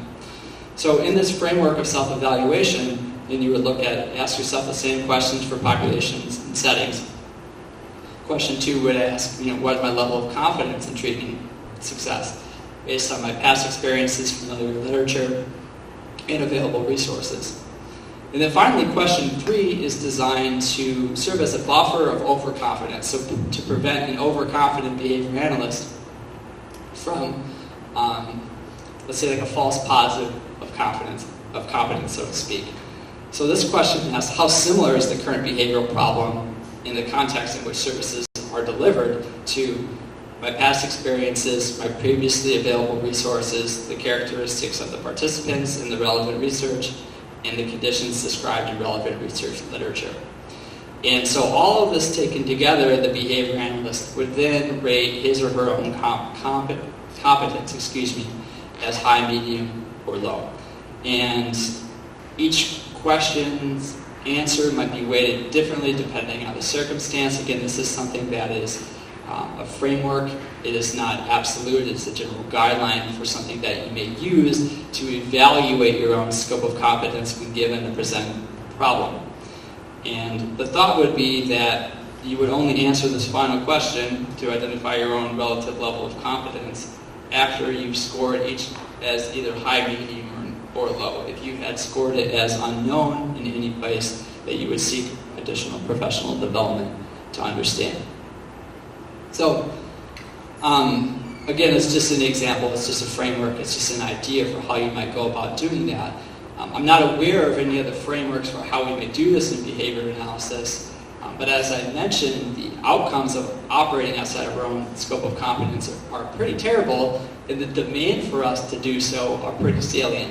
So again, I think the least that we owe it to ourselves and our employees, perhaps as an organization, is to have an objective way for us to self-evaluate. So let's say that we need to expand our own scope of competence. How might we do that? There are a number of ways in which we could go about it. The first way might be to, through academic coursework. So the academic training which we receive is going to help us to establish our own competence. So let's say that I've worked in private autism centers my whole life, and now I'm going to work in the area of special education. Coursework in the area of special ed is going to help me out a lot with that, to give me the contextually relevant skills to be successful in that setting. And then if we're going through our graduate coursework, electives in other areas also help to broaden our own scope of competence. So we might take classes in functional assessment, skill acquisition, behavioral systems analysis, and that may all bleed into and help to improve our overall level of competence as well. DCs, dissertations, advisors, or supervisors, specialty areas as well. Getting training in additional areas, again, setting, schools, clinics, businesses are all different areas that may require their own specialty set of skills. Having supervision provided by a competent supervisor would certainly be important in these situations. Again, it sounds like a no-brainer, but sometimes it doesn't happen. And again, we mentioned that skill acquisition doesn't occur through osmosis. And we need somebody who's going to be skilled to be able to shape our behavior. And then make the argument that if we are trying to expand our own competence and be more skilled in a certain area, one thing that might serve as a benchmark for whether or not you are competent is whether or not you've been able to successfully demonstrate independent behavior change. And so I use an example, and I'm curious. I mean, this might be stretching it out a little bit, but I do feel strongly about this. I would never take my car to a mechanic to have the transmission repaired if the mechanic had never fixed the transmission before. I would certainly not go and have a cavity filled by a dentist who's never done that before. If you're willing to do either of those things, my hat is off to you, especially the dentist one, because that can be pretty painful. But I wouldn't want to send my daughter to a behavior analyst who hasn't been able to successfully change behavior in the area in which she's being treated in either. So that, to me personally, is a marker of competence, and when I feel strongly about, and when I think that we need to think about as a field, it's a controversial topic, just to kind of note, because it does require a lot of effort and work and assessment to determine what that, max proficiency might be, but that's a thought for another day. Other options to improve our own competence would be areas of continuing education. Make the argument that if you want to become more competent in an area, that you seek out CEUs in that area. And if you consider yourself to be, let's say, a skill acquisition guru, and that's your area of expertise, you might as well just continue to, I would make the case, pursue continuing education in the area of skill acquisition. I think you would owe it to yourself and owe it to your clients to maintain up-to-date information in that area. Versus, I think gaining a broad knowledge about behavior analysis is good, but I think that would need to be balanced with making sure that you have the appropriate tools and materials to be successful in the areas in which you are practicing. As much as I love those topics and conversations at ABBA about the generalized matching equation, that information is interesting, but I'm not quite sure how much it actually translates to my day-to-day workings in a lot of cases, though it might in some instances. And I would respect if you disagree with that too. So, other thoughts? If you are pursuing additional supervision, hopefully that person would be competent in the area that you are trying to maintain or become competent in. These, again, sound like no-brainers to most of us, and hopefully all, but these are areas in which we often see where people are receiving supervision in an area in which their supervisor has never worked before or is not familiar with. And just as a plug, Linda LeBlanc and Meg Heineke, John Baker have a great paper that they published in 2009 where they talk about other systematic ways for expanding our reach of behavior analysis. And sometimes that might mean additional credentials or certifications or joining different professional groups. But it's a great systematic way we might go about expanding our competence.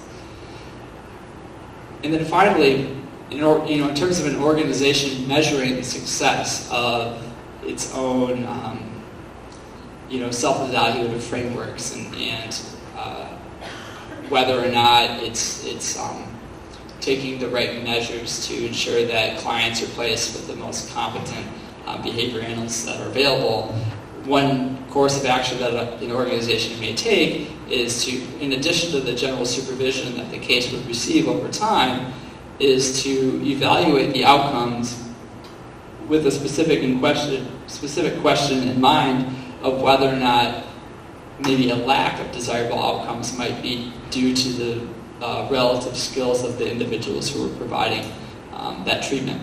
And so if the case is that maybe the skills are lacking, that the organization asks questions with this value in mind, whether or not we should refer this client to somebody else or whether we should obtain additional training that's necessary in order to improve or enhance upon the outcomes that are currently being generated. So we have the framework, we implement it, evaluate it.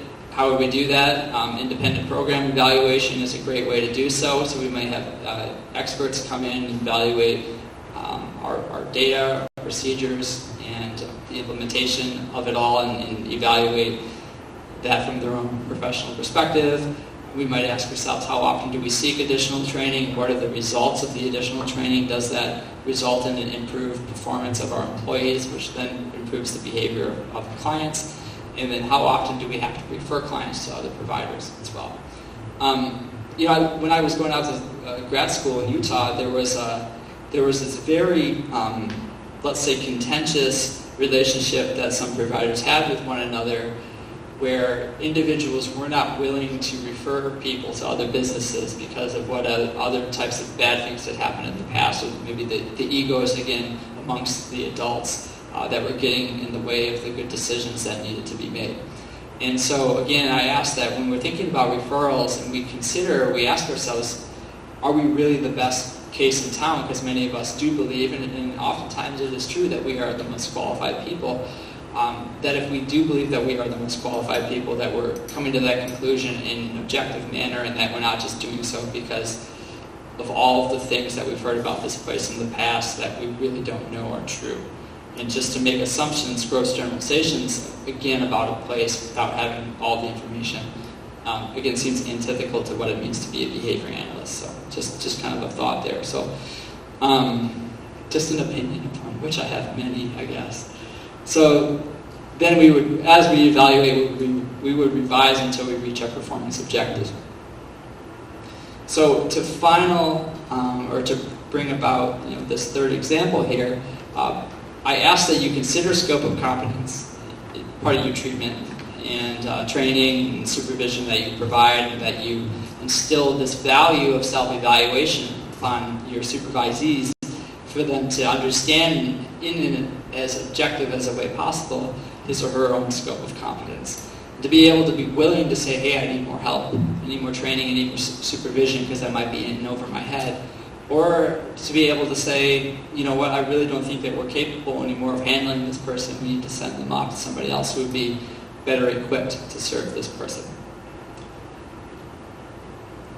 So that is, so those are the three examples. I'm going to go in. I've got a couple minutes left. I'm going to leave some time for questions. I want to talk a little bit about the role of culture in ethical decision making, and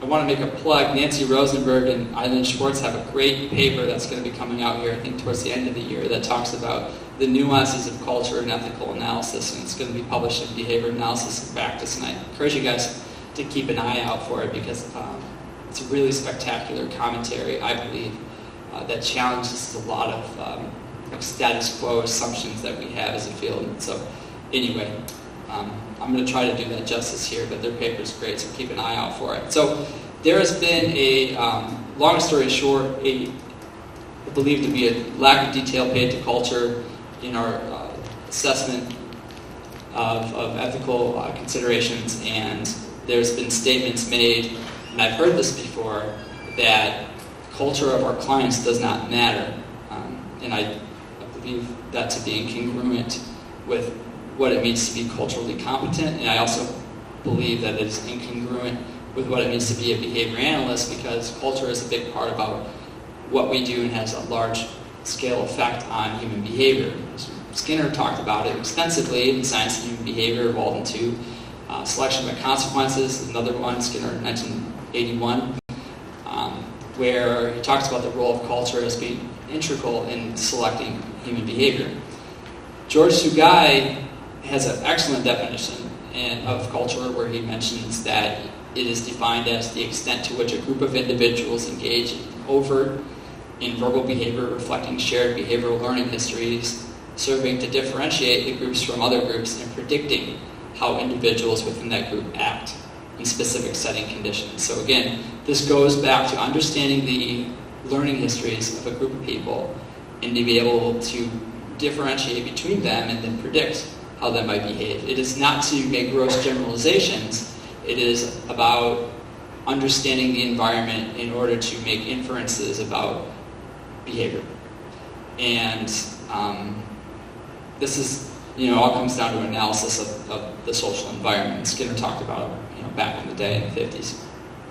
So when you think about cultural diversity, then, as a behavior analytic concept, this refers to individuals from one group have different cultural expectations. So they arrange their contingencies differently.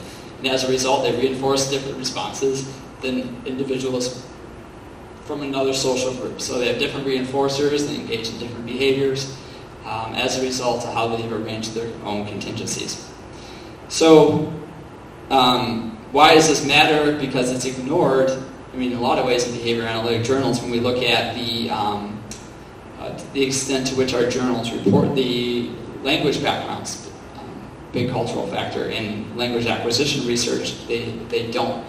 Of the 103 studies we looked at between Java and the analysis of verbal behavior over an 11-year span, only 9 reported the cultural backgrounds and only 1 reported the language background of the participants. So we don't really have good information about how to adapt our interventions to individuals from various backgrounds. And there is a scarce body of research in behavior analysis, I think it'd be a dearth of research, that has looked at the effects of culture. Mandy Rispoli being one individual, and Yanis Padilla as another example. Here's Mandy's study, when she's looked at language as a function of problem behavior. So on the x-axis are sessions, on the y-axis are the percentage of 10-second intervals with challenging behavior. And so she's conducting her functional analysis in Spanish, And we have a lower frequency of problem behavior when the functional analysis is conducted in Spanish than when it is conducted in English. She was able to replicate those results over time. And so this is a pretty simple way of showing that, hey, the way that we speak to this person, the social contingencies that we've arranged, or the manipulation of the social contingencies, affects how they behave.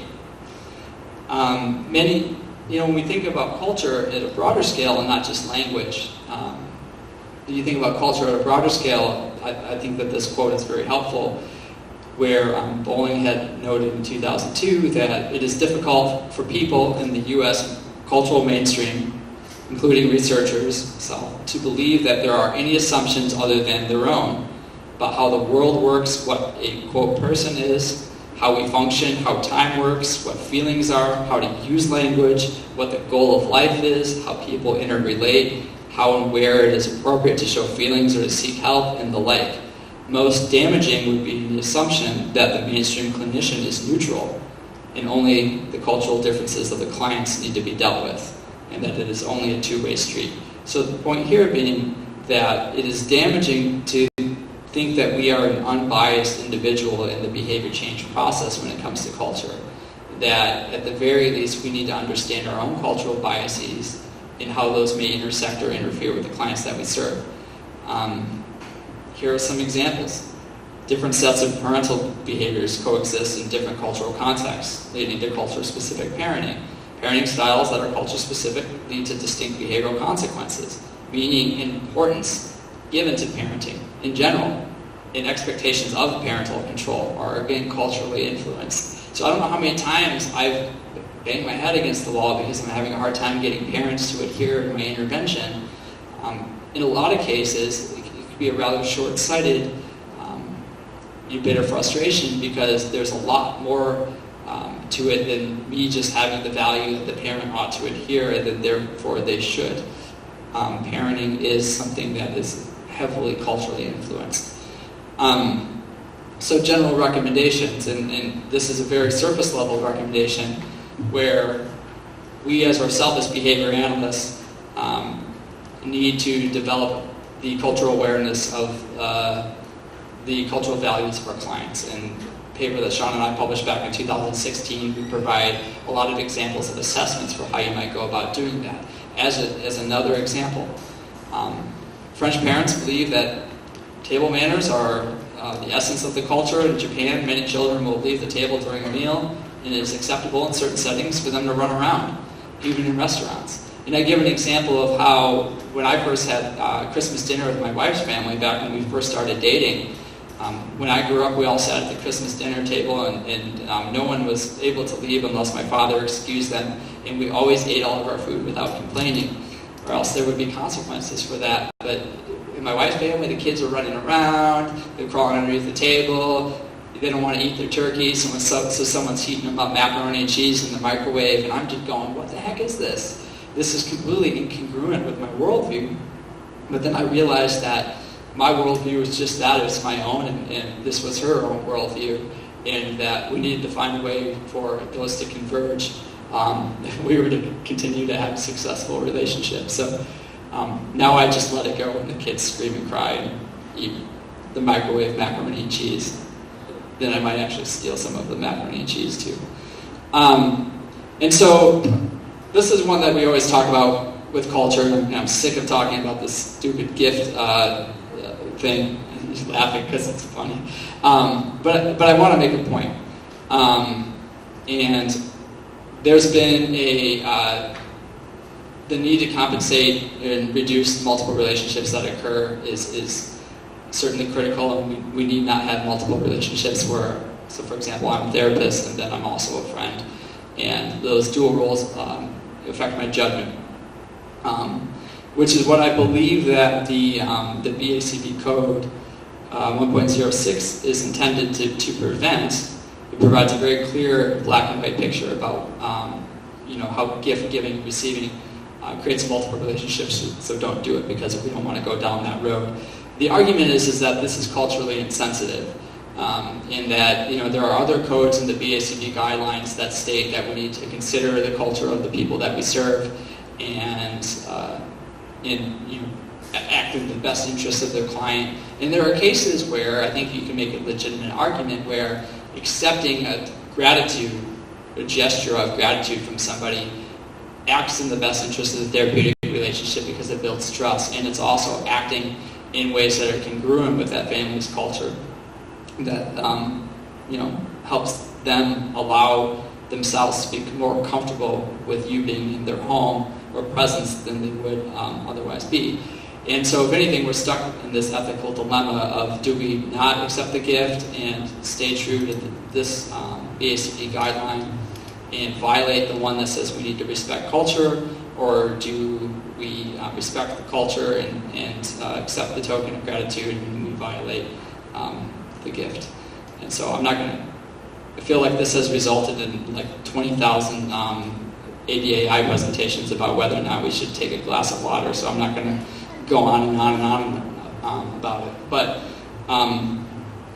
gift giving is a cultural practice, and I hope, I'm optimistic that the BACP changes this on the revision when they decide. So maybe we can talk about this at dinner or something. But if we beat this topic to death, Dr. Weiss said so totally okay too. So where am I going with this? Oh, but fun fact though, Ben Witz and I conducted a study recently. We found that 75% of behavior analysts reported accepting gifts, and 77% said they did it because it would be offensive not to. So even though that we have that rule, it turns out the majority are doing it. Though we only sampled 57 people, so keep that in mind too. I'm going to end with some take-home points here, and then I've got some time for questions. So just to kind of bring it all back together and get off my gift soapbox and get back to the broader point. Remember at the beginning of this 2.5-hour segment, we talked about behavioral systems analysis, and behavioral systems being an organized, integrated, unified set of components accomplishing a particular set of ultimate goals or objectives. So behavioral systems are a way for us to standardize our processes and policy to describe to our employees what to do in certain circumstances. And so they're purposeful systems that we employ and integrate. They are not random. And that standardization of employee behavior allows us to subsequently measure it. It allows us to operationalize it. It allows us to evaluate it, and then it allows us to make changes of it down the line. And I think that it would be unwise of any organization to expect employees just to understand what they should do without any sort of added clarity or guidance or explicit instruction on how to act in certain situations. And now there's no reason why we would ever expect anybody to be able to be trained in every specific possible ethical scenario that they may ever encounter in their entire life. And if we can come up with a way to do that, I think you'd be able to retire at an early age and you'd be very successful. But we have this great technology called behavior analysis that has a lot of awesome ways to get skills to generalize to similar types of conditions. And so I call upon you to consider those strategies in your training. ASDEER, again, the tool for behavioral system change, and I also call it a tool for behavioral enlightenment. Take home point 4, unethical behavior should be significant data for the organizations that you are not acting or creating environments that are conducive for appropriate ethical behavior. So we should not blame the victim. We should not blame the organism. We should look within ourselves, or within our environment, not within ourselves, and ask what can we do better next time around to make sure that this does not happen again. For some reason, we forget that the organism is always right, and we need not do that. So, as I mentioned, we describe what to do. Systems describe what to instead of what not to do. And I think now we ought to work towards, as a field, work towards developing tools that lay out these processes for systematic decision making, and that will move us away from just trying to memorize the code and to repeat the code and to talk about irrelevant and unrealistic case studies that aren't going to do us any good in our own specific areas of practice. Those might have been good at some point, but I'm arguing that they're becoming irrelevant now. And as I said, systems reduce probability of employee error.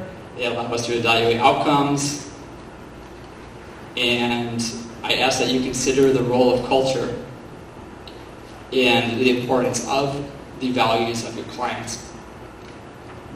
And I hope that you conduct research on ethics since we badly need it. So that is it from me. I've got 8 minutes for questions or however long time. I know that I don't know what y'all have going on after this, but I'm around.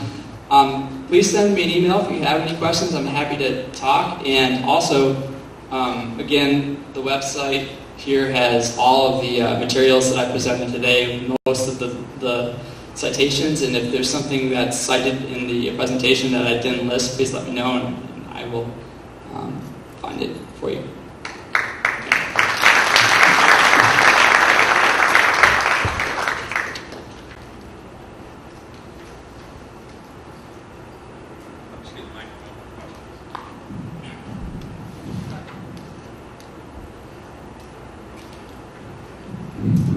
Very good, very good. Thanks. Question about research. Give us some ideas on actual research. You're talking about experimental research on ethics, teaching. Talk a little bit about your vision of that. Yeah, that's a great question. I think that a starting point would be in a systematic evaluation of maybe one of these frameworks that's been proposed. Maybe the best of the three might be not the best, but maybe the most workable one would maybe be the second example of the interdisciplinary collaboration framework that I outlined. I look at I know it's not out yet, but the model that Nancy Rosenberg and Eileen Schwartz had proposed with an analytical process of considering all these contextual variables with an ethical decision-making process, I think would be another example. And what that might look like: baseline, nothing, intervention, maybe the model, and some guidelines, and again, looking at accuracy, percentage of correct responses given these operationalized steps here. I think that might get us a starting point. It's not. I don't know if it's a very rigorous or tight Java-esque type of study, but it starts us with something. Another idea that some colleagues and I have tried to get funded but haven't, but we've toyed around with this idea of I'm going to sound. I don't want to sound like anti-behavior analytic thinking here, but in qualitative research, there's, I think, a lot to be said in terms of the benefit that it would have in initial areas of inquiry. So we've talked a lot about interviewing people about how they go about their ethical decision-making process, the values that they may have, the things that they may consider, just to kind of inform some general frameworks on which we can then build upon. Another thought, Sean and I toyed, and others have toyed around this idea of survey research, again, just to understand what people think and how they may act upon certain types of situations, to provide us with ideas for how we might go about creating more, let's say, systematic studies of more experimental control. So I think we might get hung up on, and this is my thought, and I'm curious about what your perspective might be, the classic single subject research design that I love and hold dear. We might need to step back a little bit and try something that might be a little bit more loose experimentally in order to eventually get to that point. I don't know. But something that we're trying to start there, because it doesn't, just don't have anything. Right? So, thoughts or? I think you're right. I'd rather see what's other stuff. Right. I'd start before that.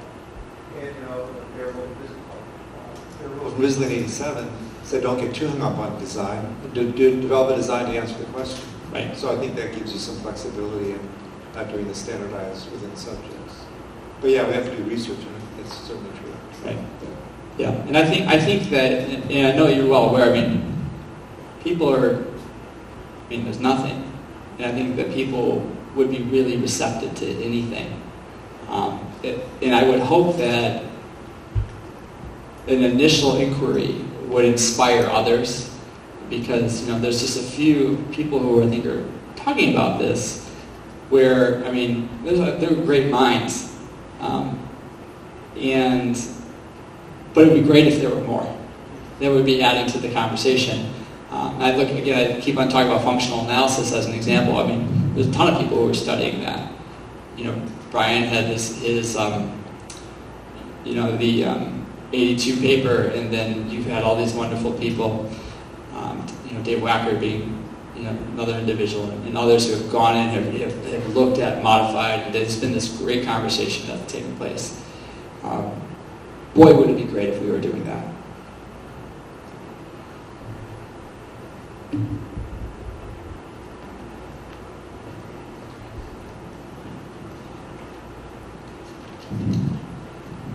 So you talked a lot about multiple relationships in the sense of working with families and clients and things like that. But I also think that multiple relationships within the workplace can also create some type of issues. Have you ever come across? Why do you say that? Situations? Where people have issues and kind of how addressing that type of thing. Yeah, it's certainly common, and I think it may be more common maybe at the more beginning levels. I'm thinking about a lot of the behavior techs. We all come together, and they were all the same age, and let's all hang out after work. It's going to be fun, and things happen. I think that again, the organization to take steps to educate and to help people understand,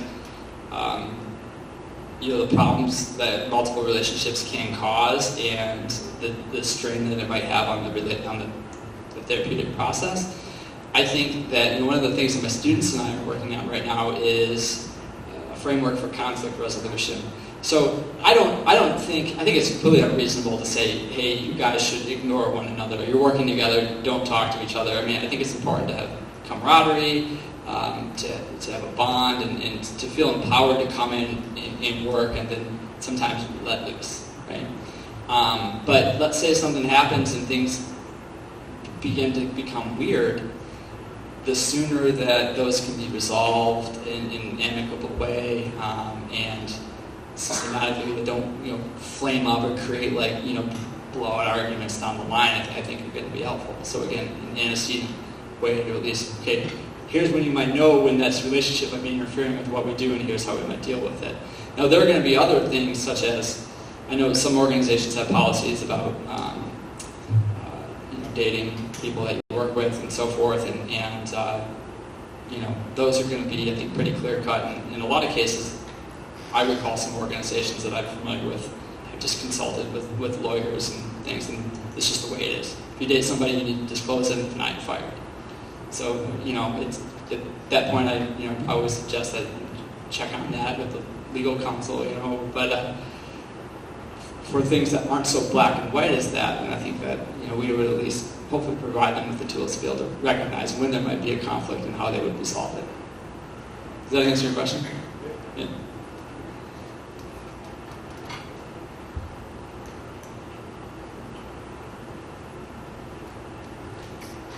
Anything else? So maybe one last question, Matt. In terms of ethics, when we talk about research, we're often talking about behavior that poses a risk for an individual to talk about. So like if I want to come to you, let's say you're my ethics coordinator for our company, and I want to come disclose to you, hey, I think I'm having a multiple relationship with someone, or whatever you fill in the code. How do we go about researching something that has potential risks that you can talk about?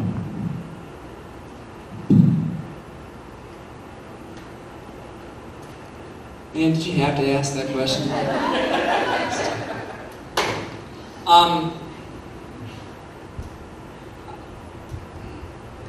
I'd have to think about that, Sean. I don't.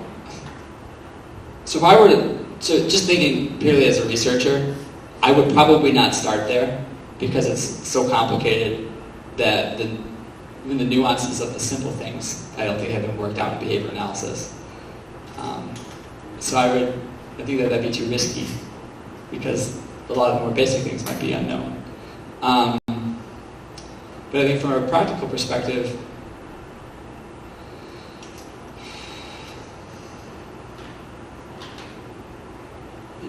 I'd have to think about it. I don't know.